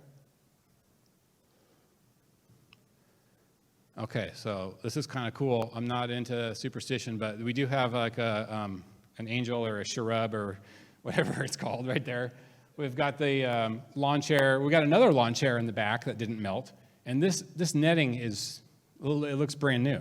So they were in the pool. They didn't breathe in hot gas into their airway, but they did restrict their ability to maneuver. So we can't say they would have survived if they were not in the pool. But if you, given the option, all things are equal, don't get in the pool, because they got hypothermia after this, because it was dark and cold and windy. So there's no spalling or cracking on the concrete around there, which would indicate really high temperatures from the fire. On the left side, I would probably wager that some of the concrete was chipped or exploded from the heat, but not on this side over here. I'd love to interview them someday. My view, guys, having looked at how fire misses certain areas in the chapter, us, I can go up there and here's the fire, and there's a little island untouched for whatever reason, right? So I would say, in many ways, because they seem to have one of those untouched areas, and then they have never negotiation behind them, attack, little strip, I would say they were hurt. Oh yeah, anyone that goes through one of these things once in a lifetime and survives is lucky. Yeah, let alone a career. Paradise, same, the other side of the story, someone that went into the pool and didn't come out. So we're gonna skip ahead and go to the open source intelligence portion, which is near real-time tracking of the fire. And I think if you guys want to, you can pull out your phones or your computers and follow along if you want to get some practice. This might be right up your alley too, Jim, with what you're doing. Okay, well, man, this is a great story too, but we're gonna have to skip it. This is just up the road, just outside of Castaic from last summer. There's like 20 agency firefighters got in an entrapment that was swept under the rug. And people wadded up on the freeway right there. Oh my gosh, sorry, we're gonna have to skip this. It's great though. Okay, I think this will lead us in. So here's the picture from Ukraine looking into Poland, people trying to escape. One of the tools I use the most for finding out when there is a new wildfire is Google Map, the traffic map, assuming that you have a data connection. And many communities don't have them because they're up in the mountains, but down here, we can all pull out our phones and use whatever traffic program you like. So some people use Apple, some people use Google, Waze is another one. This is Kiev, or however you say it, Kyiv. This way is toward Poland, so everyone was evacuating this way. The data is granular enough where we can see what side of the streets were choked up with traffic. So this whole thing coming out along E40, right there, the middle one, is dark red. So that tells us that there's a lot of people there. There's a lot of cell phones there. A couple years ago, there was a guy who got 100 cell phones and put them in a wagon and then went around like downtown LA, and it messed with the algorithm, so it routed people around. It's a great story. Anyways, so we can see they're on that one side. And same here, same here. So that tells us that people are leaving because this is not India or England or Australia, right? They're driving on the right-hand side of the road here, on the right side. Here's another picture. People, this equals that, okay? Does that look familiar from any kind of large fire evacuation? Maybe the 101 at rush hour here looks somewhat like that, or the 405. I don't know what this barrier looks like between those two,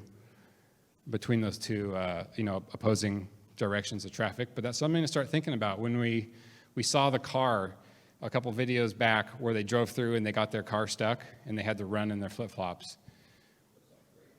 It does look like a light rail, huh? Something to think about if, your country's being invaded by wildfire or, by an army or whatever. Perhaps if you have a good shot at it, crossing the median and driving opposing. You're not supposed to, but it doesn't mean that you're not able to do so. I mean, I would do that if I was trying to get the hell out of there. I would drive on opposing. Yeah, let's go. Yeah, here's this is zoomed in just a little bit more, so we can see where the heavy pockets of traffic are. We can do that right now in this classroom on your phone if you have Google Map or Bing Map or whatever. So I won't tell you which one to use, but the data is there for you, and it's easy to use, and it's free. You just have to sell your soul and your personal data.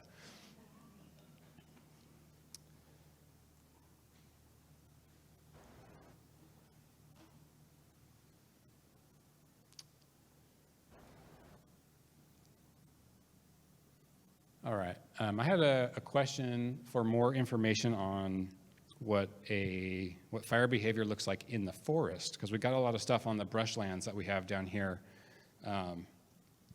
This is a video from Australia, and let's do a quick fuels analysis here. What do we have in the background?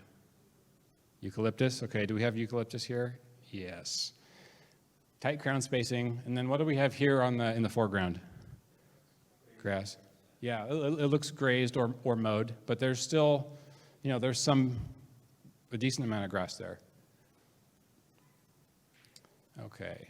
Can you play the video in the back? Would you please? Thank you.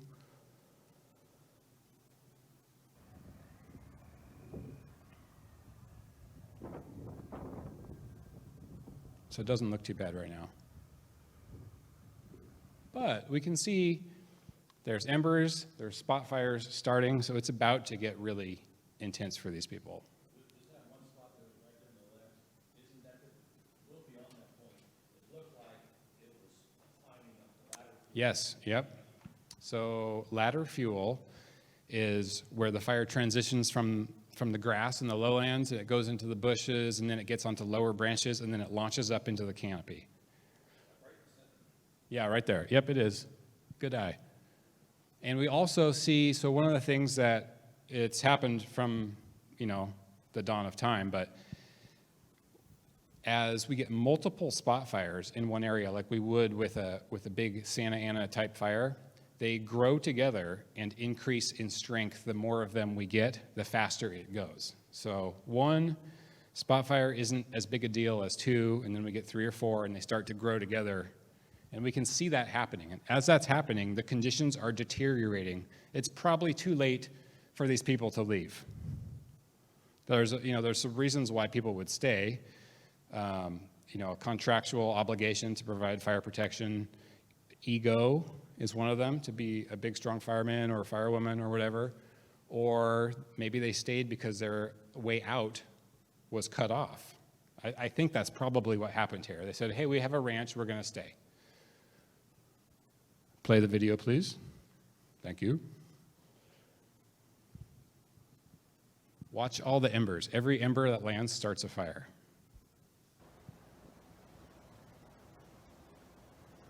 Okay, so that's forest fire conditions back there. It's not conifers, but same idea.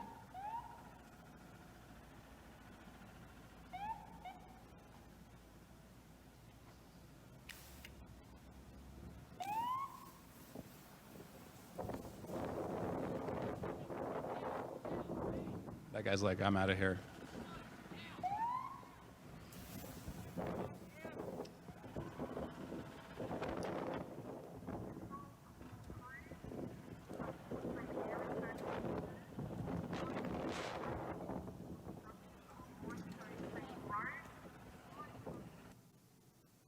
So it got super windy. Every little spot, every ember was igniting a spot fire.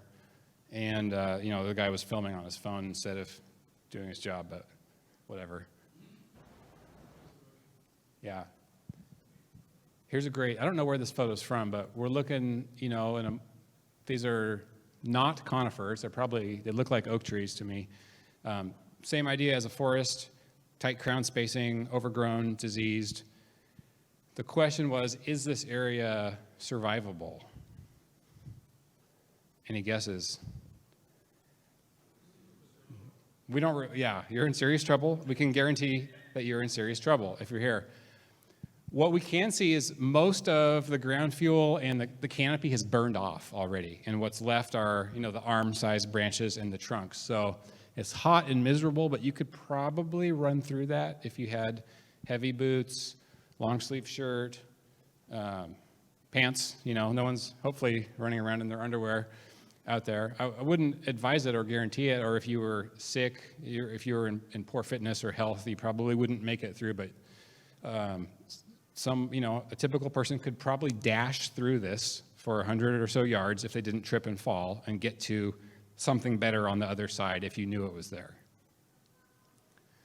But that is your last chance, would be to go through that. That's the E on the pace. Okay, this is from the El Dorado National Forest, and I can't remember which fire it was. Or maybe that's a El Dorado engine. I think that's the rim fire, or what was the other mega fire earlier than that? Yeah, it could have been the King. The one that had the big spot that almost made it up to Tahoe. I think that was the King, yeah. So, yes, but this was much prior to that. This was like 10 years ago. Here we have a Forest Service engine, one fire engine, and they are faced with a wall of fire. And the question is, what are their options? There's no options at this point. You have to wait until there's an opportunity to re-engage in whatever your task is going to be. They have a nice grassy field right here. It looks like it's been mowed. There's some stringers of, some oat grass or something like that, but this field will burn, but it won't be very intense for them. That's kind of your option when we're looking in the forest. The fire moves a little bit slower when it goes through a big forest versus the brush or the grassland, but areas of survivability are harder to find because the heat output is greater, so you need a longer time lag to get to somewhere safe. Are you guys tracking? Fire's moving a little bit slower, so Caldor fire is fresh in everyone's minds. As that fire moved up out of the basin into the South Lake Tahoe area, we knew it was coming. So those people, they needed a longer amount of time to get to an area that couldn't burn because the forest is choked in. In the chaparral land, it burns out relatively quickly, so we can go back to a burned area. So in the forest, you need more time to evacuate. Does that make sense? If you're going to find an area like this, because these places are less common in the forest than they are in the brush or the grasslands. Does that answer the question in the back?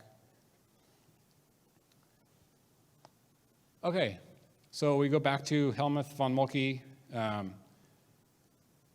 He was an authority. He had to listen to his boss in the military, and his subordinate forces had to listen to him. But what the term that he coined was that the battlefield was evolving so fast, they couldn't get information from the front to the rear and then back out to the front.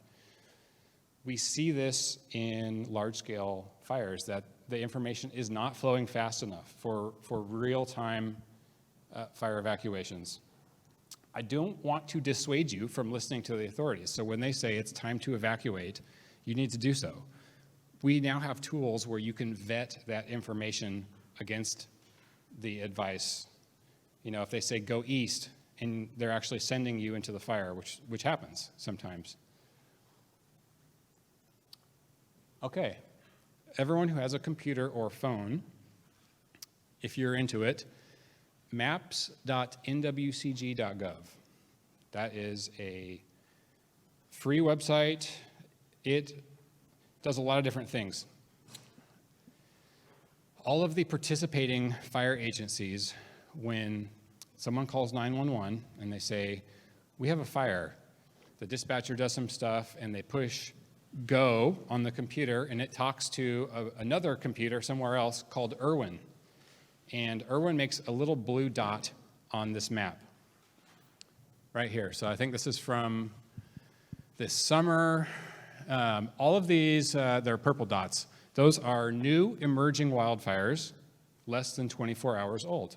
If you click on one of those dots, it will tell you whose jurisdiction it is, what time it was reported. It has a standard rap sheet of information. Jim, does this ring a bell to you?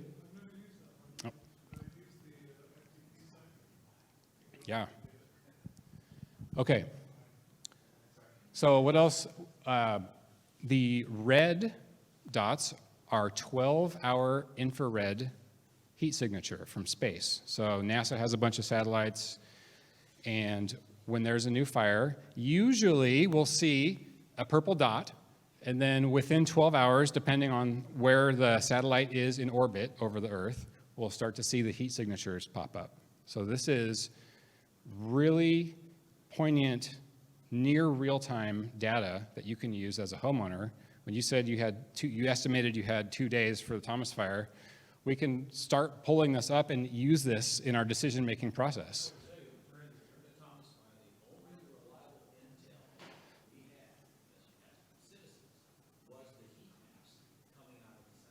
Good, yeah. Yes, and they're getting better too. This is, gosh, I don't know which fire this is. It's up on Sequoia Kings somewhere. Okay, so we've got 12, 24, and 48-hour heat signatures, red, yellow, and orange. I think orange is the oldest, red is the newest. And the GIS person, Jim, has been working diligently and has updated the perimeter of the map. This is free data. You do not need a password. You pay taxes. This part of your tax dollars funds this program. So you can pull this up on your computer, on your phone, and you can get fairly up-to-date information. The infrared updates on its own regardless of if there's a fire team or anything. The perimeter gets updated by a person who does that. So sometimes that doesn't show up for a few days. But the heat signature will tell us this cluster of red is the most intense fire right here. And it happens to coincide with the perimeter, with the edge of the fire. Okay, this is a great one. This is a commercial flight tracker. It's free, works in your web browser. You can get an app if you want. It doesn't matter which one you use. What matters is how you interpret the data that you see. So we see a plane flying circles. If you click on the plane, it'll tell you a little bit about it. Aero Commander 690, often used as an air attack platform for the fire agency. So that's the person coordinating the aerial assault on the fire. Usually, the circle is where the point of action is, often. So if you knew that your house was down here, and you saw the plane circling a half mile to the north of your house, you're like, okay, well, let's load up our kit and get out of here. All right. Same, we're back to Google Map here. The heavy red portions here, this highway was closed to civilians. That's where the fire trucks are, and the hot shots, and everyone's got a cell phone and a tablet in the cab of the fire engine, and they happened to have some data connection to the network there. Otherwise, we wouldn't have any traffic data for that. But that tells us that there's something going on right here. There's a bunch of fire engines parked here. If we go back to the heat map, the infrared, it coincides directly where that freshest source of heat is. So we know there's a firefight there. We know the aircraft are circling overhead. Now, you get a reverse 911, and it tells you to evacuate into that area. I don't know what data or how old that warning is. I don't want to tell you not to follow it, but we can add tools in our arsenal if we have the luxury of time to take 2 or 3 minutes and pull up some of this information to see if we're heading directly into the fire or if we're going away from the fire.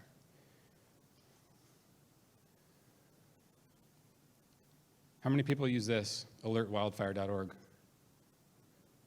This is a great network. It's funded as a mitigation by Edison, PG&E, SDG&E, and probably some other people that I don't know about, but they basically pay in to a fund, and they install cameras and sensors. Some of them are automated, so they have an algorithm that detects smoke. The cameras are panable and tiltable, so you can zoom. You can't zoom them as a citizen, but you can pull up the web page. So what we would do is we'd pull up the camera that was close to our house or in the area of the fire, and we'd see this red triangle is the view shed. That means what the camera is displaying. So it's displaying this fire right here, which happens to be right there. What does that tell us when we combine the heat map, the traffic layer, and the cameras? Is that enough information to make a decision? I don't know. It's more than you had, yeah. Yeah. Is this only for Sierra Nevada? No, this runs, there's some in Nevada, Oregon, I think Washington has a couple. So this is down in LA?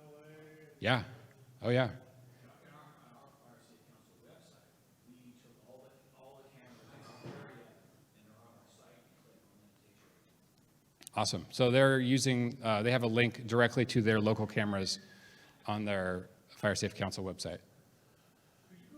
Yes. You want to go back to the very beginning? Okay. This one? Say when? Next? That's it?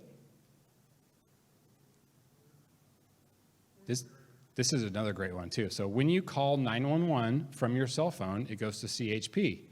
CHP decides if you go to the fire department, if you go to local PD or sheriff's office or CALFire or whoever, they decide where it goes. So they're usually the first ones to get the 911 call. Let's see, are there any fires on this? No, there's a hit and run on Central Avenue. Anyways, the web address up there is on the top. You'll probably take a picture of it because it's too small to read. This is a free resource. I don't have a login. You don't need a login. But what we'd see report of fire. And then you click on it, and it'll say brush fire on the right shoulder, or vehicle traffic collision into the vegetation with fire. We could go back, pull up the webcams. These cameras are usually pretty quick to snap to a fire. We could pull up the traffic map. We'd say, okay, where is 530 Iowa Street? We would pan over to the traffic map, and we might see a cluster of red, indicating that maybe that there was a car wreck there and people had stopped. We're like, okay, now we pull up the camera, we get the flight tracker, after 10 or 15 minutes after the aircraft have launched. Now we have enough data to decide, to make a better choice. Okay, are there any ham radio people in here? Nobody. It's a small crowd today. Usually there's a ham radio person who gets really excited. This is a $25 radio that does pretty much all of our wildfire frequencies. You can buy it on the internet. Because it transmits, you can screw up the firefighters with this. If you don't know what you're doing and you press the transmit button and you're on one of the channels, you could really do some harm, like serious issue.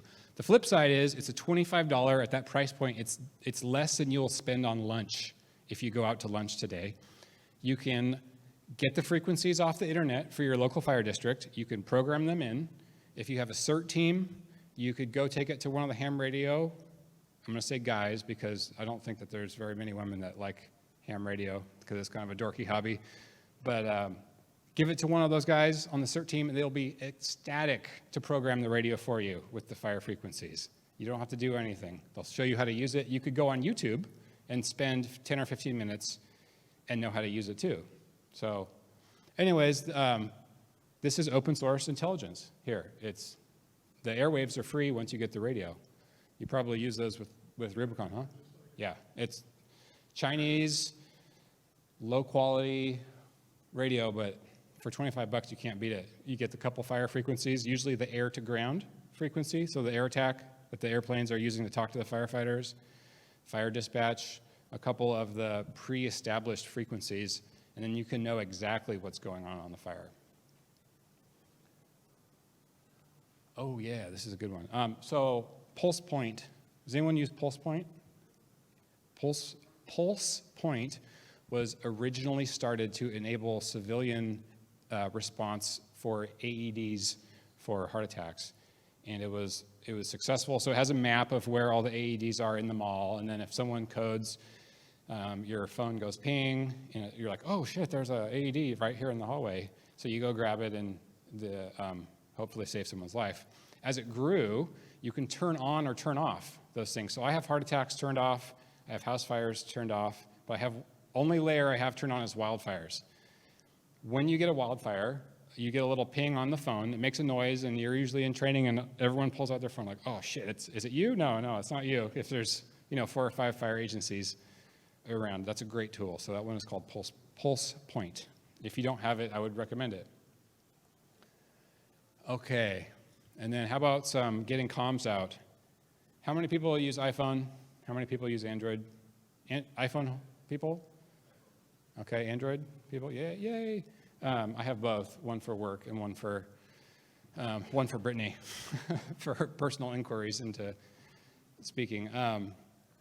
Does everyone know the difference between green text and blue text? Okay. When you go iPhone to iPhone, it defaults to using a data connection. So it has to see 4G or 3G or whatever. Usually when we have a large-scale, regionally destabilizing fire event, those networks start to crumble as they have with every large fire. We have 5,000 extra fire people all using the same data networks that the civilians are using, and it's oftentimes very hard to get a data signal locked in that's strong enough. So in your phone settings, you can change it to SMS and send one text message to one person. It's much more reliable than trying to rely on an overloaded data network. Both Android and iPhone can do that. Something to take note of. If you send a text with like 5 people on it, it defaults to a different method. So you may want to pre-identify your mom who lives in Nevada or somewhere else that's not experiencing the same disaster that you are. You send them a text, I'm okay, could you please tell everyone that we're okay? And that way you don't burn a bunch of your time, you don't burn your cell phone battery down trying to get a message out when we're working with limited bandwidth. All right, well, we're almost done. Anyone know what species of tree this is? Yes, good job. Anyone want to go a little bit further into what we're looking at right here? Yes, so that is a previous burn scar. The oak tree, oaks like to do it. Ponderosa pines really like to do it, but It got an injury, and the tree healed over itself. I put this up here because, for some closing thoughts, when we said that, when we were looking at the Pasco family, the people that jumped in the pool, that got lucky, we said, I called the fire the enemy.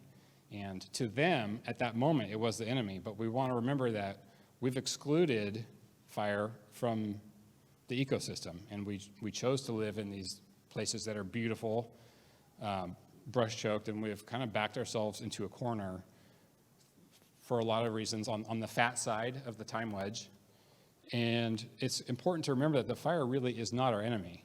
And it's the only natural disaster that we try to control outside of flooding. You know, we build dams for flood control and agriculture, but we don't really we don't make the war effort to control flooding like we do to do these attrition warfare style battles all summer long. So file that away. The fire is not the enemy. It's a force that we're choosing to live with in the fire environment. Yes. Yes. This is from, I think it's 2014, the Baja 1000. I was pre-running with some friends, and it was kind of getting later in the day. We can see, you know, the shadows are getting a little bit longer, and we were low on fuel, pretty much out of water, and getting muscle cramps, and we crashed a couple times, and came around the corner, and we're like, man, should we keep going, or should we just, you know, pull into the next taco shop and get beer or whatever? And we came around the corner, and this guy was spectating. You know, you could see his party favors over there, but he had this shirt on, and we stopped it and we thought, what is the force? We're not in the race. You know, I have nothing to win. There's nothing to gain if we keep going, just more dust and rocks and stuff. Or we could stop, and that was really our ego talking. We're like, oh, keep going. Yeah, be a man. You know, like ignore the muscle cramps. But this guy, we came around the corner, and it couldn't have been at a better time. So we refueled with tacos, beer, and gasoline, and watched the race go by. And I'd like to throw this in there at the end because our ego protects us and says, I'm brave enough to escape a wildfire. I'm brave enough to endure these conditions. But at the same time, that same ego, you might beat your chest a little bit and say, I'm going to defend my house with my garden hose. You can defend your house in the months prior by getting it ready, by doing those preparations. But don't let your ego walk you, to your death. So thanks for listening to me talk. I think it looks like lunch showed up just in time, huh? So we're going to wrap up our final presentation. I'm going to bring up Mike Wilson, my counterpart for the Northern California region, and he will introduce our next speaker. What? Yeah. So has everybody got carb load going and ready to take a little nap? For all of our Zoom people, hopefully you got a nice big filling lunch and you're tired too. But that's one of the best parts about having an opportunity to present at one of these events. And having the slot right after lunch, that's got to be one of the tougher ones. But the California Fire Safe Council is very fortunate to have a fellows program through the Climate Action Corps. And our Climate Action Corps fellows, we have 3 of them throughout the state, one assigned to each of our regions. Our fellow today, Martin Isbrook, is our Southern California fellow for the California Climate Action Corps. And he's going to talk about a program that we're currently working on developing called the WFAP, or Wildland Fire Assessment Program. That's a program that was created by the U.S. Forest Service and is presented by the National Volunteer Fire Council. And Martin's been through the training and has actually gone through the train the trainer section. And he's going to talk a little bit about the program today. And I'm going to share something that as a college student, if you can imagine, if everybody here can imagine the first time they had an opportunity to get up and present. So I know Martin's excited and has the opportunity to present today. So Martin, are you ready? All right. Hello, everybody. Oh, sorry. Is this thing on? Okay. It's a bit loud. Okay, there we go. All right. Sorry, just 1 second. Oh, excuse me? Oh, yeah. Yeah, I can see it here. All right. So, hello, everybody. My name is Martin Esbrook. I'm a Climate Action Corps fellow working with the California Fire Safety Council. Today's presentation is about the WFAP toolkit provided by the CFSC and National Volunteer Fire Council. So, the WFAP is the Wildland Fire Assessment Program. It's a training program for communities to conduct home assessments in the wildland-urban interface. The program was made to help volunteers give suggestions on how to better protect property. There's no legal or regulatory basis for it. These are just suggestions. But that being said, these suggestions can help to save property or even lives. So, the WFAP training is available on the NVFC website, and it's also available through our program and workshops like these. Assessment tools are available through the online training. Additional resources beyond the training, different websites and all that, will be available in the last section of the presentation. So, each section of this is going to give a brief overview of what things are to be kept in mind when conducting home assessments. So, Section 1 concerns our understanding of wildfires. Section 2 is about identifying zones of defensible space, and Section 3 is about how to evaluate homes. Section 3.5 is made up of different examples of how we evaluate homes, and Section 4 has more resources for those looking to further their knowledge concerning this. Okay. So, Module 1, understanding the problem. So, understanding the problem is important when it comes to developing a plan for combating wildfires. Most wildfires are created using by a combination of drought, warmer temperatures, high winds, and more dried vegetation in both forests and wildlands. They can be started by vehicle exhaust, arson, camping, sparks from trains, and other heavy equipment, and lightning, definitely lightning. Wildfires are a serious issue, but sometimes they are naturally occurring. I want each of you to think about what the causes of wildfire are in your communities, because of each community's needs are very different. It could be helpful. So, over the last 50 years, there's been a big increase in people moving to the WUI. Unfortunately, due to the scope of the problem, there are never going to be enough firefighters, equipment, or emergency vehicles to protect every individual house or piece of property, especially in the case of a severe wildfire. This makes it very important for individual efforts to reduce the ignitability of their homes. This program will help individuals identifying fuel hazards, assessing and reducing ignition risks, and develop realistic evacuation options. So, there are 3 elements that are needed to make a fire burn. That is oxygen, fuel, and, heat. A pretty obvious one, but my bad. Removing just one of these and a fire will be greatly diminished. The most obvious one is to reduce fuel. 3 threats or exposures that a building could experience during a wildfire, grass fire, or bush fire are radiant heat, windborne embers, and or direct flame contact. It is important to remember that embers can travel up to a mile away from where the fire is. Fire disasters in the WUI typically start with extreme weather conditions, whether it's high winds or high temperatures. First, there is some kind of fuel, weather, or topography that helps create extreme fire conditions, resulting in a wildland fire of rapid spread and high intensity. Then the fire moves into a more urban setting, and the fuel changes from vegetation to urban fuels, like homes and property. Since most common fire protection resources are limited in a larger scale disaster and usually overwhelmed, the fire protection is reduced and minimally effective. Unfortunately, this cycle causes many homes to be destroyed. So, when preparing for the next wildfire or incident like that, it's important to ask the question, how does WUI affect your community? Some research may be needed.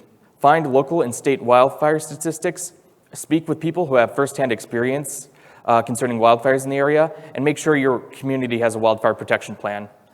And try to partner with other local agencies like your local fire safety council or your local fire department. More importantly, get the community involved. For residents in the WUI to best understand the problem, it is to mitigate and prepare for wildfires.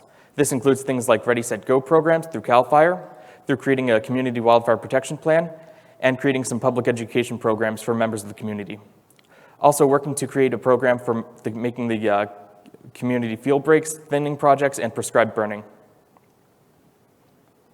So, Module 2, identifying the zones. This is all about defensible space, which is the area immediately around the home, and a structure where vegetation is reduced to stop the intensity and spread of wildfire, and the concept of the home ignition zone, prevention, and refocusing our efforts.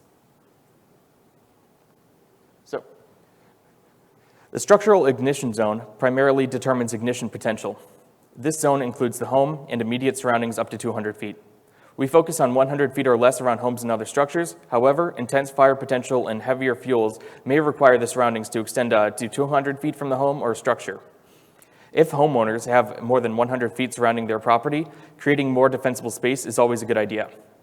In this case, the homeowner should place low-growing plants and well-spaced trees in this area. Remember to keep the volume of vegetation low, and so on. So kind of like through here.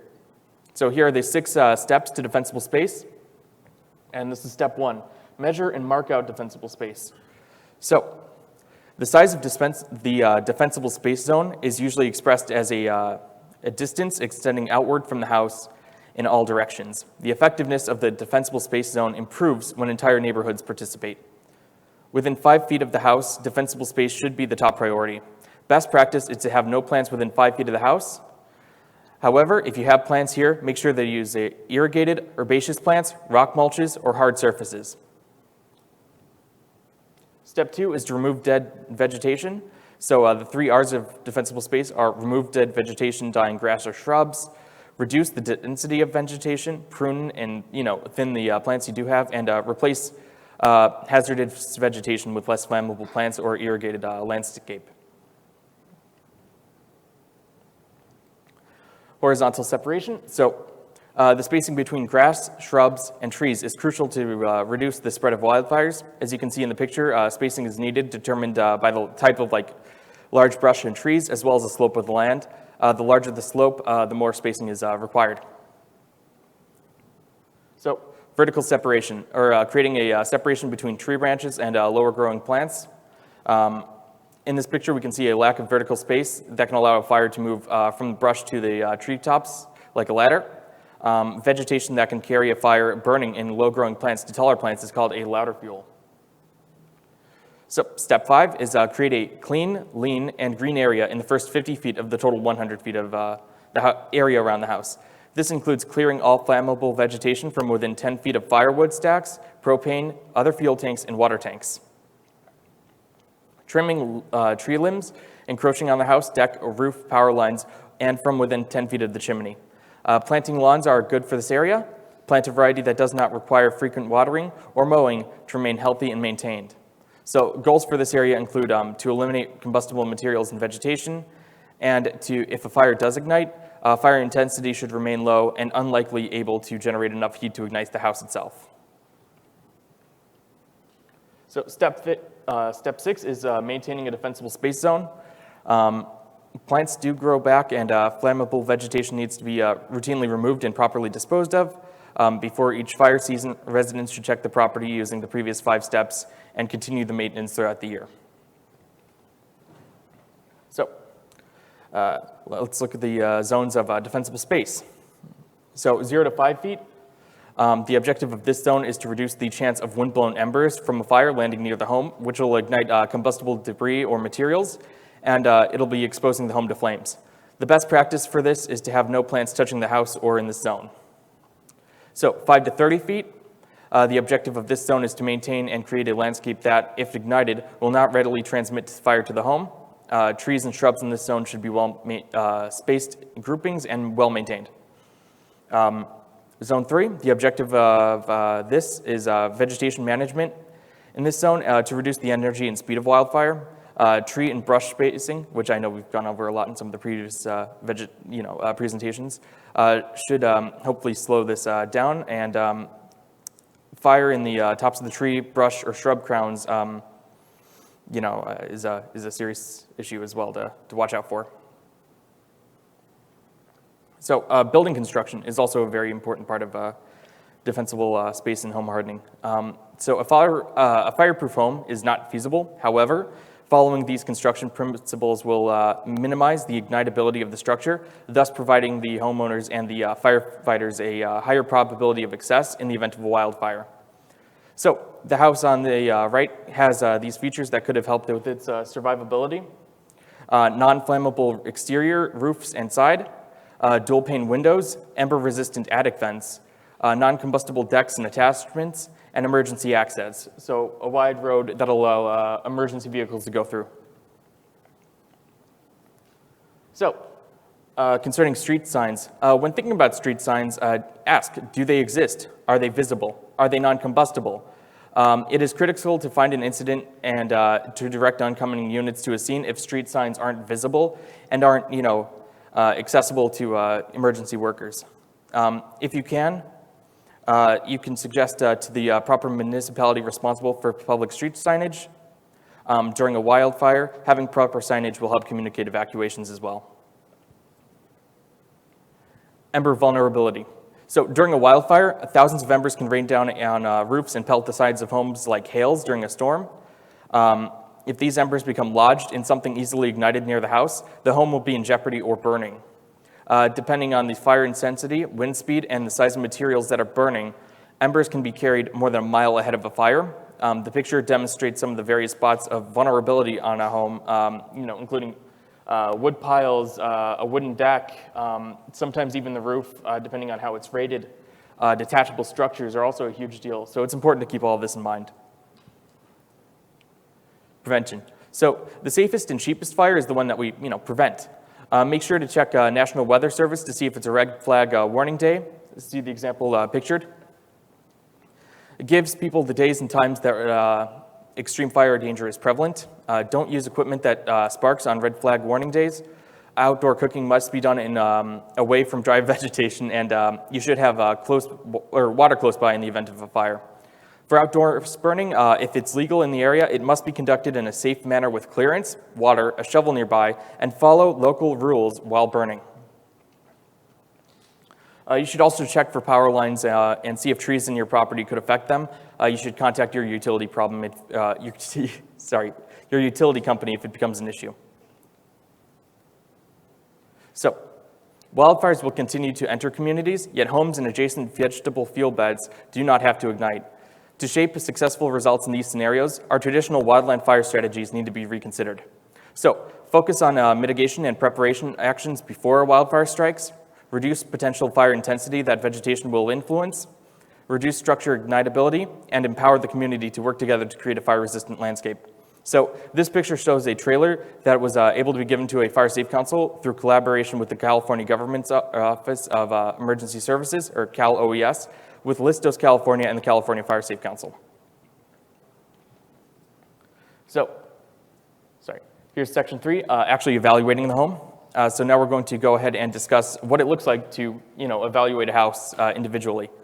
So participants will gain an understanding of the qualities of good home assessment, how homeowners can go through like a safety checklist in order to make their home safer, identifying and implementing, risk reduction options, and homeowner disaster preparedness and evacuation information. So here are some things to keep in mind as assessors. Remember to consider fire history, vegetation, fire regime, and weather conditions in the area. Well-informed recommendations can reduce damage from fire, and home assessments are valuable to the community. So be sure to get written permission, gather your tools, and utilize the checklist when conducting a home assessment.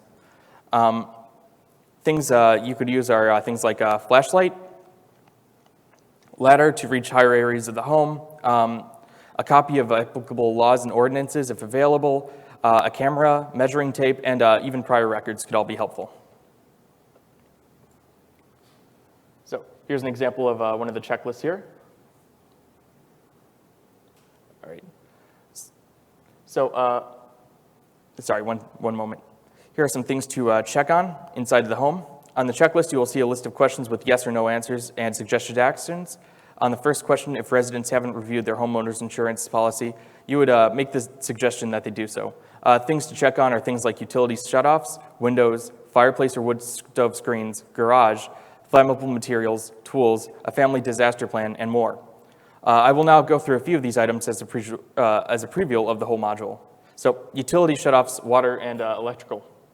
Ensure the family knows where the gas, electric, and water main shutoff controls are and how to use them.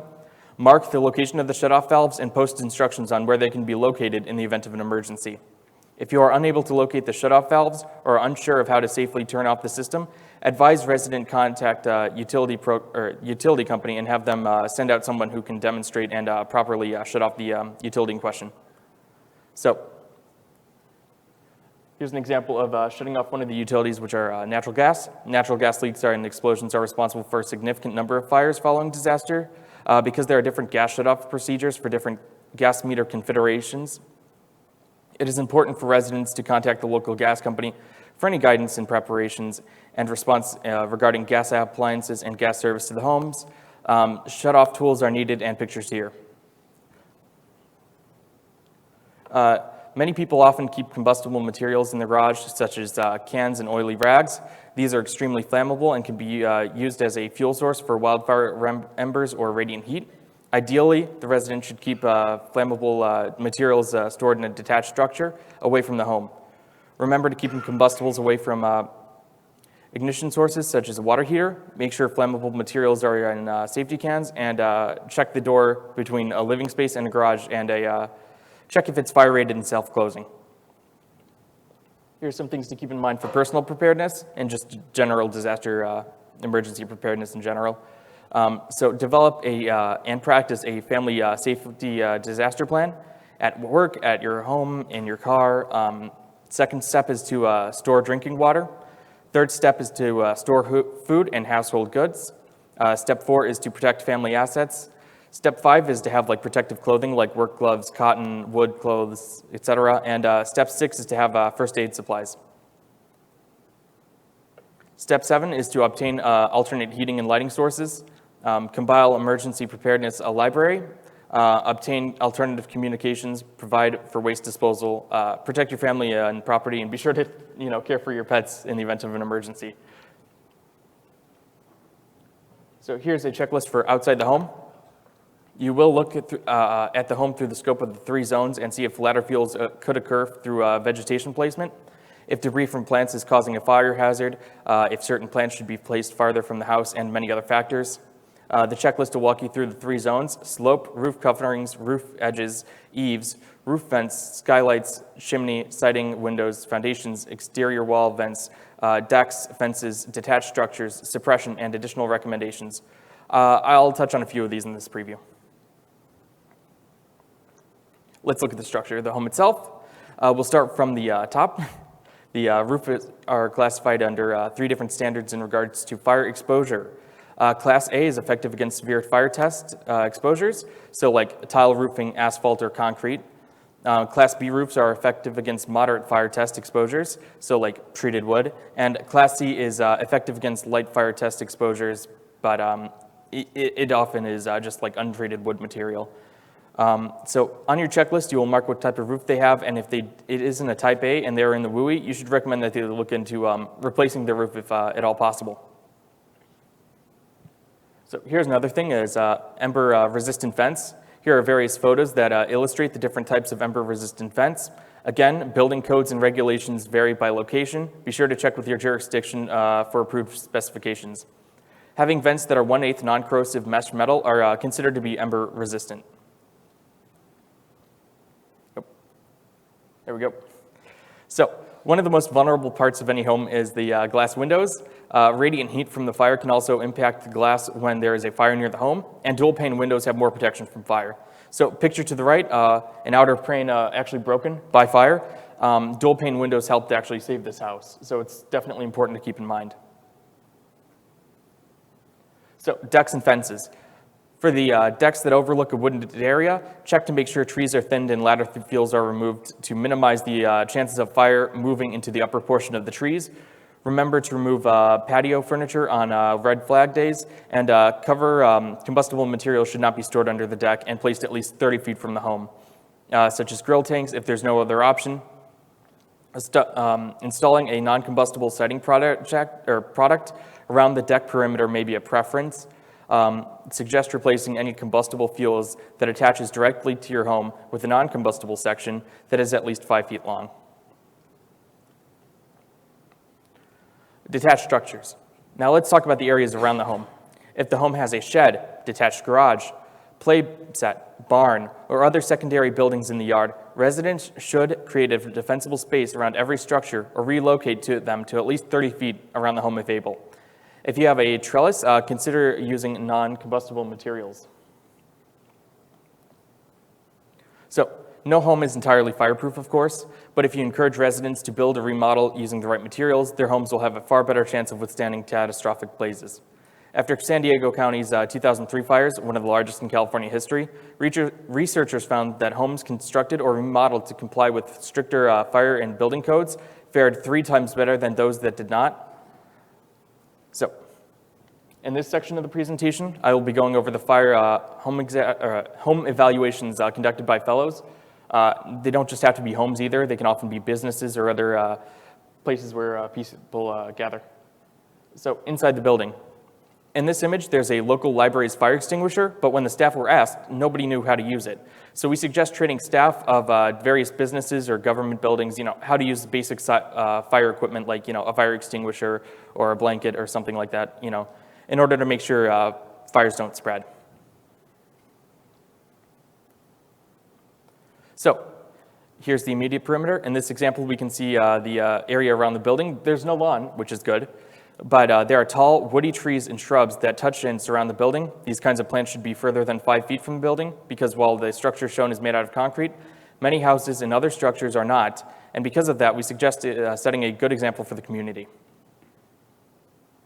In this example, we see a poorly maintained shrub. There are dead leaves, branches, and all kinds of litter around the plant. We suggest cleaning this up because it could be a fire hazard. And plus, it makes our towns and neighborhoods look a lot cleaner. So in this example, we can see some shrubs that we suggest removing or at least moving. That is because they could actually serve as a ladder fuel all the way up to those trees, as you can see there. And that's definitely something you want to avoid. There's also a ton of litter and debris around the bushes as well. So that's also something to try to clean up if at all possible. So in this example, we see a tree's branches that are far above 15 feet and far too close to the building. So we would suggest pruning these branches. We suggest doing this for the reason we suggest maintaining all plants on the property, and that's to mitigate a risk of fire spreading to other properties. The trees pictured here are too close to be considered really safe. We suggest making sure the plants are spaced at least a little bit further apart and pruned. And this does need to be reinforced because while some plants may be fire resistant, that does not mean fireproof. So in this example, we see a wooden fence with vegetation growing on it. In the event of a wildfire, both of these would be destroyed and both of these would be a serious problem. You can also see it next to the gas meter over there, so that's definitely something you want to take care of. It's recommended that a fence be made out of non-combustible material, and it is recommended that you prune or take care of vegetation surrounding a building. Here we can see that vents in some homes can be a way for wildfire embers to get in, so be sure to use some kind of grating or filter in order to prevent internal combustion. Here we can see moss on somebody's roof. It is recommended that you remove vegetation from your roof or anywhere else it probably shouldn't be, just in the event that it catches on fire or in the event of emergency.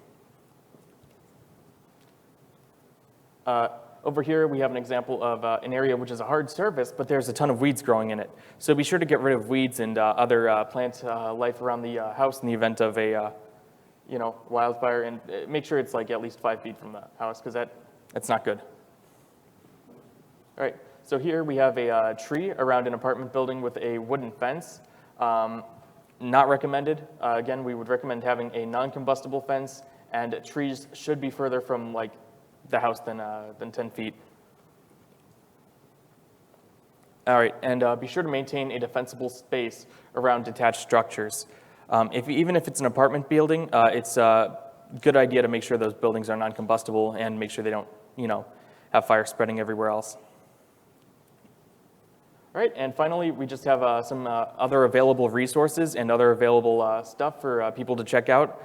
In case you're interested in doing more research or you need, some more help or information. So In this next section, I'll be going over resources. There are plenty of resources, plans, and methods for communities and local fire councils to look at when it comes to being wildfire ready. The NVFC website does have training available on its website. It's also this training is available through like workshops like this one, and we have a variety of different resources for people in the event that they need them. So see here, and you can also, like I said, go on their website, and they do have links for the WFAP toolkit.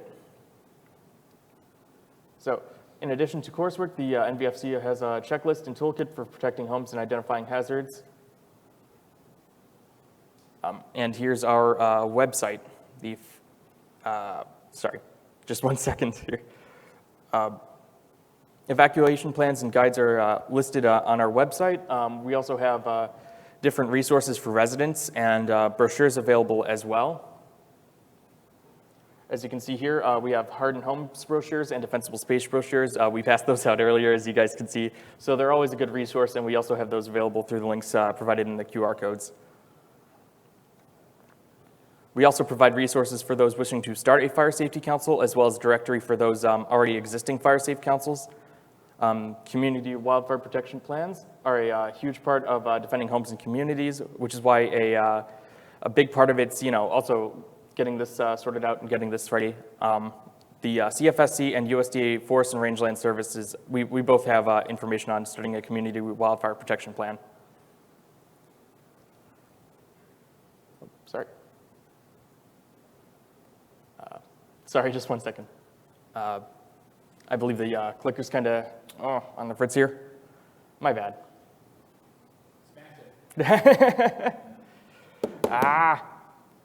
Okay, I believe we are having technical difficulties. All right, there we go. Oh wow. Yeah, just go back a bit. There we go. Okay, it seems to be working now. I'm terribly sorry about this, ladies and gentlemen. There we go, CALFire. So CALFire has its own website with plenty of resources as well. I really like their resources for the ongoing wildfires and issues concerning that, because it's always a good idea to keep track of that. The U.S. Forest Service exists to help and preserve and help our existing forests, water resources, and other aspects of the natural environment within the U.S. Local and state foresters can be of great help when it comes to both the assessments and other ways of helping the community. The Firewise Communities program is managed by the NFPA, and it encourages fire prevention and safety at a local community level. Leaders, planners, residents, and developers are encouraged to work together to combat the devastating effects of wildfires. The American Red Cross has a great deal of information, checklists, and training that can help those living in the WUI. One of their programs is called Be Red Cross Ready, and it is a must-have for those living in areas susceptible to wildfire or have loved ones that do live in those areas. And here are just some extra resources. Community Wildfire Preparedness Day is managed by the NFPA, and it's a campaign to raise the awareness of wildfires. The Fire Adapted Communities Coalition is an organization dedicated to creating a framework for communities and other people to live in a better world with wildfires. And the Insurance Institute for Homes and Safety is dedicated to providing accurate scientific research for making homes and communities safer. And Ready, Set, Go is a program for fire departments to engage with their communities more actively. The program is offered both by CALFire and the International Association of Fire Chiefs. The U.S. Fire Administration and FEMA both work together to provide training for wildfires, which have killed, I think it was about like 3,700 people in 2019 have been killed by wildfires. FEMA and the U.S. Fire Administration have additional training on their website. The International Code Council is devoted to making homes and codes and standards that make houses safer. Living with Fire is actually managed by the University of Nevada, Reno, and it's basically just an educational resource that provides additional data. And the NIST is the National Institute of Standards and Technology, which has resources available to help using data to see where wildfires threaten the community. So that'll be it. Are there any questions? And I believe there should be a quiz at the end. No? Okay. All right. Are there any questions or any comments or concerns? No? Okay. All right. Thank you very much. Thank you very much.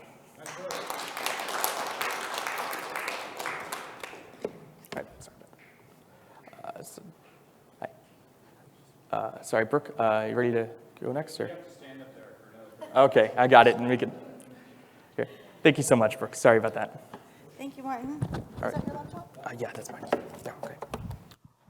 One more round of applause for Martin in his first presentation. That was awesome. Martin, is this on? Yeah. Martin, you rock. Great job.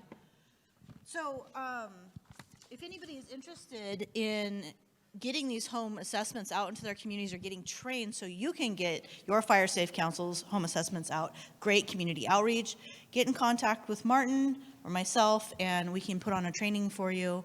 So, valuable stuff. Oh God, I just saw myself on camera. All right. Let me redirect that. All right, I'm gonna leave you with, well, before we get in the peer-to-peer conversation, I'm gonna leave you with one final joke, because I know how much everybody's been loving them. What do you get when two leprechauns have a conversation? Yes, a lot of small talk. And the reason I left it with this conversation ender, we'll call it that, is because I want to challenge you to end the small talk and the chatter in the communities of misinformation. Get out there, empower your communities with knowledge and the tools they need to be successful. To be honest, I do understand, I've been in this long enough to understand that sometimes this job seems thankful. The volunteer hours, the hard work you put in when you have a job, when you have a life, and sometimes you have no direct feedback.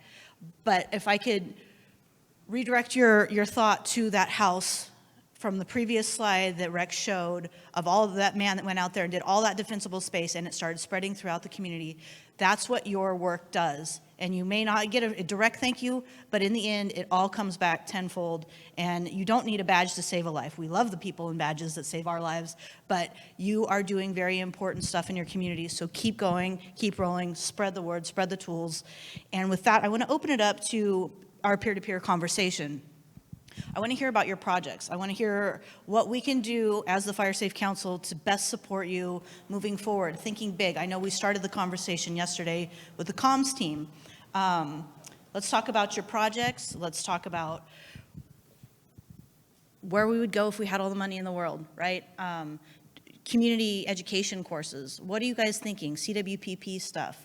I want to hear from you. I'll bring the mic. And online people, I have not forgot about you. I know you're there with us, streaming live. Thank you for your time. Feel free to drop your messages in the chat, and we can read those out loud as well.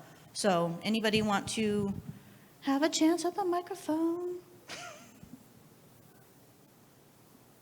Okay, nobody. Let's hear about the biggest project you have going on in your Fire Safe Council. I'm going to start with you, Anne-Marie. I got her. Thank you. Thank you for talking into the microphone. Thanks for handing it to me. Is it working? Okay, cool. It's weird. So I think our biggest project we're working on right now is we have a community event in May. I think I've told several of you about it already, but I get to hear about it again. It's a multi-day event, May 6th, 7th, and hopefully the 8th here at Direct Relief. And it's meant to help our Fire Safe Council engage with our community members and also help them learn about wildfire preparedness. So we're having fire trucks and ambulances for kids to come play on because they haven't had those type of activities since COVID. We're having an immersive walk into wildfire exhibit put on by a local artist. We're going to talk about, or have speakers and panelists come and educate the public about water-wise and fire-wise plants and learn more about insurance and structure hardening. I'm going to have a bunch of booths from local organizations such as, hopefully Direct Relief will be there, Rubicon, the local botanic garden will hopefully be there, and help communities engage with local organizations that help them with their defensive space and be more wildfire prepared. And so I am not a community engagement planner, that's what I'm doing. So it's a learning process, that's kind of our big thing right now, and hopefully you get to see some of you all there. That's amazing. I can't wait to attend, actually. Do you want to maybe just drop a few hints of what was helpful building this project to get it out in the community, or maybe some roadblocks you faced? Thank you for being my guinea pig here. Of course. Roadblocks.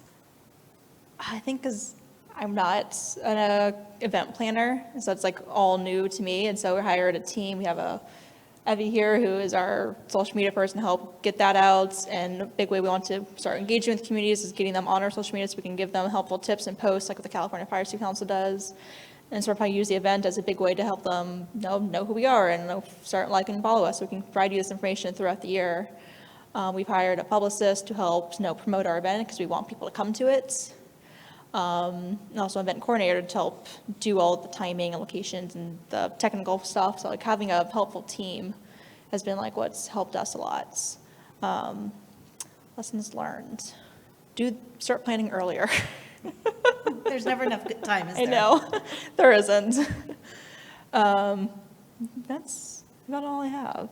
I appreciate you sharing and being the first person to get up and talk, or sit and talk. Because You forced me to. I'm kidding. Your hints are insightful. Very close. Jessica? Hold on, we got a mic run. I'll run it back. Thank you so much, Adam. For folks tuning in online, I'm just curious if you wouldn't mind introducing yourself and which Fire Safe Council you're with, just for folks tuning in online, and then also how they can learn more about your event.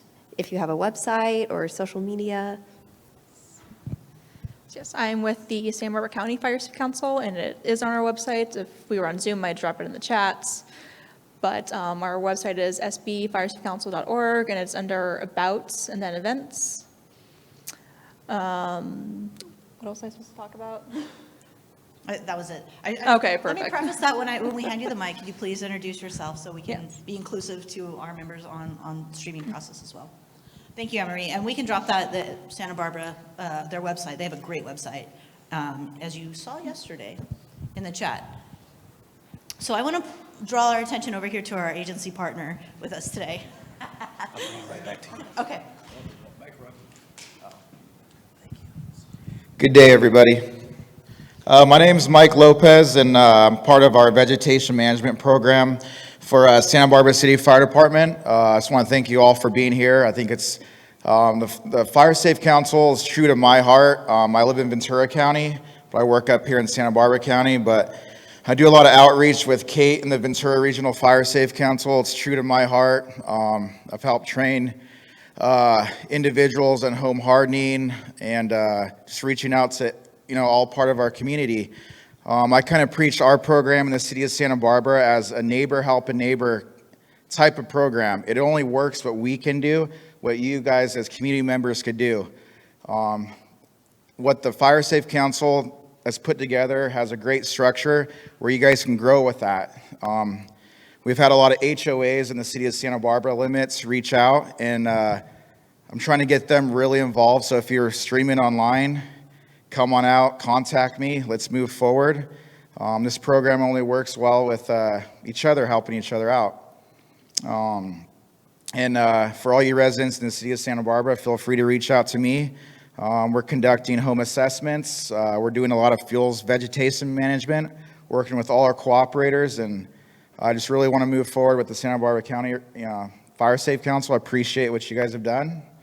And everybody else here, it's been great. And a great organization, and everybody please get involved. Thank you. I have one other question for Yes. you. So with our fire safe councils, could you walk us through the process? Because we have established fire safe councils, people beginning fire safe councils, of what that's like to reach out to an agency partner and to get you to come to our meetings or show your support or community engagement, or how they can best partner with you guys to host community events. Yeah, so we're open book, City of Santa Barbara Fire Department, our Wildland Bureau.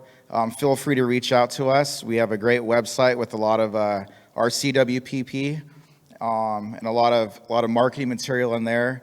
And then just contact us through there. We'd be willing to meet with you guys.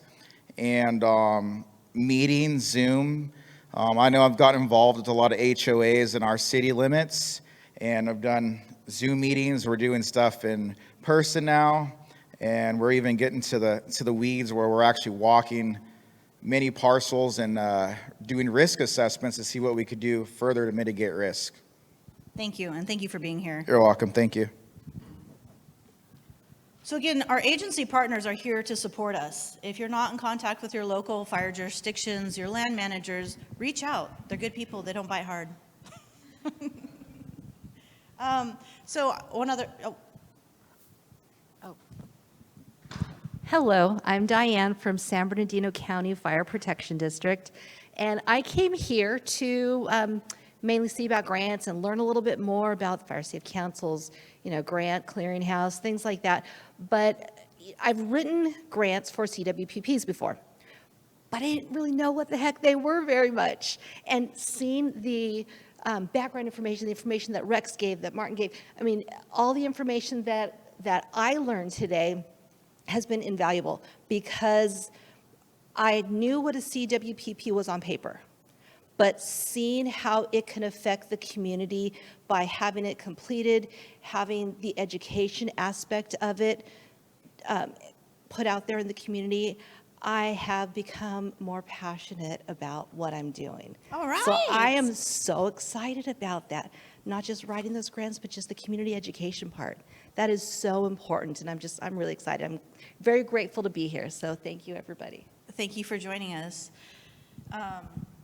Would you like to pass the mic over to Chris? Right. I'm Chris Danch from the Ojai Valley Fire Safe Council. And let's see, where are we? Without stealing Kate's thunder over here, we're part of a newly formed wildfire collaborative called the Ventura County Wildfire Collaborative, which consists of us, Ventura Regional Fire Safe Council, 2 other fire safe councils, and the Ventura County Resource Conservation District, and a private industry partner, Jensen Hughes, which is a national fire safety engineering firm. We just were awarded as a collaborative a large CALFire grant last year. There are 6 main projects under that grant. Each of us, the Ventura Regional, us, and RCD, is managing 2 each, though they all overlap and they all involve everybody's participation, so it's very exciting. Our 2 projects under that grant is what's called a fine-scale risk mapping project, ending up with a digital dashboard displaying the GIS levels by parcel level. That's in conjunction with the Ventura County Fire Protection District and the various city and the county. And then our second one is a vulnerability and evacuation, wildfire vulnerability and evacuation assessment. That's in conjunction with Ventura County Fire, Ventura County Transportation Commission, the city, the county, and other organizations. We have contractors on those as well for the more detailed stuff. And then we are starting the Ojai Valley CWPP. The Ojai Valley Fire Safe Council did do the countywide in 2010. That's now being updated under the direction of Ventura Regional and Kate over here. But we're doing, and part of the strategy that was developed was to develop local CWPs in high-risk areas, Ojai being one of the highest. So we're doing ours thanks to an SFA grant. And then the other project we have going, which you guys are well familiar with, and that's our community-supported grazing program. The main goal of that program, besides being a multi-stakeholder approach, and that's would take a whole half a day to talk about that, but one of our main targets in the Ojai Valley is to develop what we call our wildfire intensity reduction zone corridor, which stretches from Upper Ojai down the Ventura River watershed on both sides, looking at encompassing eventually 3,000 to 4,000 acres to be maintained annually through grazing animals and as contiguous as possible. We have a number of large grants pending to help start making that a reality, though we do have about 1,000 animals on the ground now. So that's what we're doing. Thank you. Appreciate you sharing, Chris. And what I want to echo that is the new fire safe councils, the established fire safe councils, your established fire safe councils are here to support you. You guys collaborate, and the partnerships I'm hearing is great work. But collaborate, if you're writing your grants or your CWPPs and you need to reach out to someone because you get stuck, look at what the other fire safe councils are doing. And if they can support you, I guarantee they're happy to help and share their ideas. And I'm going to pass it, well, it's been passed over to Kate, so I'll let Beat you go. to it. Hi, my name is Kate Furlong. I'm the programs manager for the Ventura Regional Fire Safe Council. So you learned a bit about what we're doing working with Chris.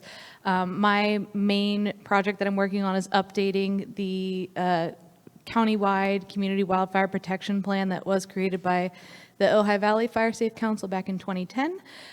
So as you can imagine, there's been quite a bit of activity that's happened, with the Thomas Fire and the Bullseye and everything else. So our climate has entirely changed. So it was an incredible plan. Our climate has changed. So I'm trying to make sure that we're capturing every voice. So a lot of these plans have been created kind of internally by fire departments or by fire safe councils, and that we do talk within our communities. There's a lot of voices that haven't been heard. So I'm doing a lot of outreach in Spanish-speaking communities and working on creating localized plans first, and then having those influence the countywide plans. So I'm learning what these agricultural workers need and what these, multi-million-dollar mansion owners needs, and kind of making sure that we're touching all of these bases and trying to figure out where these gaps are. I've also been lucky enough to partner with the UCSB Bren School to do a gap assessment, a gap needs assessment for these vulnerable communities as well, and that's going to be used to influence the plan. And I'm also working with predictive mapping to be able to identify where the most hazardous fuel beds are, using different predictions of wind intensity, change of direction, change of temperature, increased dryness of vegetation material, and then also being able to identify which houses are most likely to catch other houses, which will be used in our CWPP as well as in our home hardening program. So we can try to be a little bit more strategic with all of our home hardening assessments and also with our fuels management programs, because like Jim Kniss mentioned earlier in a presentation, that we have had these chipper events, but you have people come from this neighborhood, 2 from this one, and 1 from that one, and you don't really have that much of an impact. So we're trying to identify which neighborhoods have the greatest needs and do a one-stop shop. So we're going to bring a chipper there, we'll do home hardening assessments, we'll create defensible spaces, and provide education materials, and kind of try to have the biggest impact in a small area. So that's kind of what we're working on now. What also is going on is under this collaboration and the CALFire funding is, and this is all again being managed by Ventura Regional, and that is a structural hardening program that includes standardizing the data. So we train people, we standardize the data, standardize the database and its management. We're hoping to have some large disaster carriers involved to join in and look at the data for their premium risk modeling. So we're hoping to get that kind of level of participation. So that is a project primarily directed by the Ventura Regional, but with everybody in the collaboratives thing. And one thing about the collaborative is in late 2023, we'll finalize the CALFire program with a 3-day wildfire summit that's be regional. So all adjacent counties. So look for that either on any of our websites or the Wildfire Collaborative's own website. And that promises to be, I think, a phenomenal event. Dropping a lot on it, it better be phenomenal. But anyhow, so keep an eye out for that. I don't know the exact date right now. That's being managed by the Ventura County RCD, but that's going to be a gathering, I think, that it's going to be something. Bring in about everybody in this room, plus a lot more, hopefully, to really be there, and lots of peer-to-peer stuff, and I believe it stretches over 3 days. So look for that in 2023. Thank you. Listening to everyone so far, in this room alone, I'm in awe. I'm in awe of the creativity, the problem solving that you guys come together and come up with. I know, Kate, you've started from scratch, and what you're building is phenomenal. And then the more established ones with Chris, these projects just keep growing and keep manifesting into these magnificent community projects and plans. So thank you for your work. And I'm sorry, I don't know you, so I don't mean to put you on the spot. Would you like to introduce yourself? And one behind. Hi, yeah, I'm Evie. I work with Anne Marie actually for the Santa Barbara County Fire Safe Council. I'm interning as a communications coordinator right now. Thank you for letting me put you on the spot. Thank you for being here. Nice to meet you. Nice to meet Guillermo, you. did you have anything to add? Okay, so I want to thank you all for participating in this conversation. And as you think of things, email me, reach out to each other, join in on the monthly, I know that most of you here do, and online, join in the monthly regional collaboration chat. We keep these ideas growing, spread the word, even amongst the fire safe councils and partners that join us for that, and attend each other's events, see what they're doing. There is no plagiarism in this. We're all doing the same thing to mitigate and prevent wildfires and destruction of.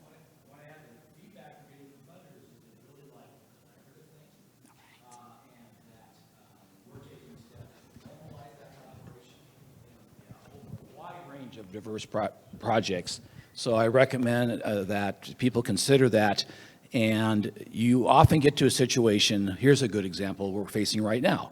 We're facing where 5 pre-proposals went to the State Coastal Conservancy from Ventura County. They have a policy, Coastal Conservancy, of making 1 grant per county. So it's either you fight over it or you come together. So we have come together, and the Ventura County Wildfire Collaborative is submitting a full proposal together. So I think that is the future. Funding has improved. It's still not enough by any stretch of the imagination, I'm sorry, but it's improved. But also the number of people asking for it has also increased. So it's a highly competitive area, and I think for many communities that are diverse as Ventura County, which is a very diverse county, that collaboration is key to being successful in moving forward with funding. Excellent point. And before the mic was passed over to Chris, for those of you who may not have heard it, he was talking about how funders are looking for collaborative events. So I think you got that from that. I just wanted to refresh.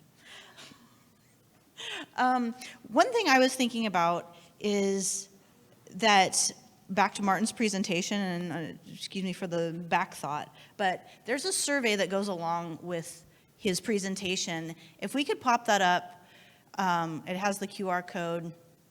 We'll get that up on the screen for you in a minute. And I know we've thrown a lot of surveys at you, but I can't express how important they are to us for data feedback and the Fellows program. So we'll get that up. There's a QR code. Not that one. We'll get it there. Please participate, and as well as the survey from the first day, because you have an opportunity to win a gift card. Yeah, free money. Okay. So now that that's out of the way, we'll get it up there for you, and I'll point it out again. But is there any support that you guys, any roadblocks? I know I hit you up first, but any roadblocks you guys are facing in your projects or planning, or anything that we can address that needs support? Everything smooth? I like it.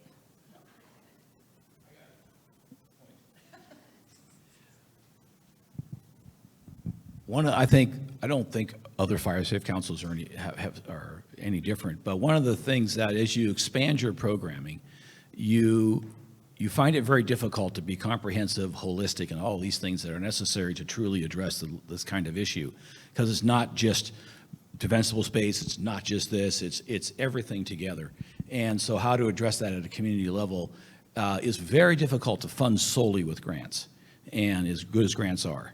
Occasionally you might score on something where you get a really big chunk of the indirect, but other than that, so one of the things that we're struggling with, and I would really like input from other people, is how to address the issue of baseline funding. We're taking a hard look at Marin's example with the parcel tax in our area, which is not a popular topic, and so, but also other ways of doing this, and so.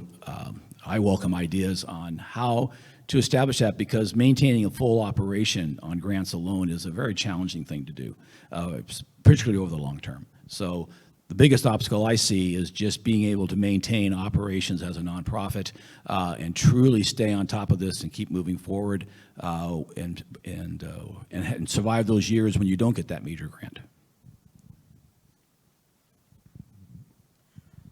So Julia, since I have you here in the audience, to address Chris's conversation, would you like to speak a little bit about county coordinators and how that's meant to like offset that issue with the sustainability of the program?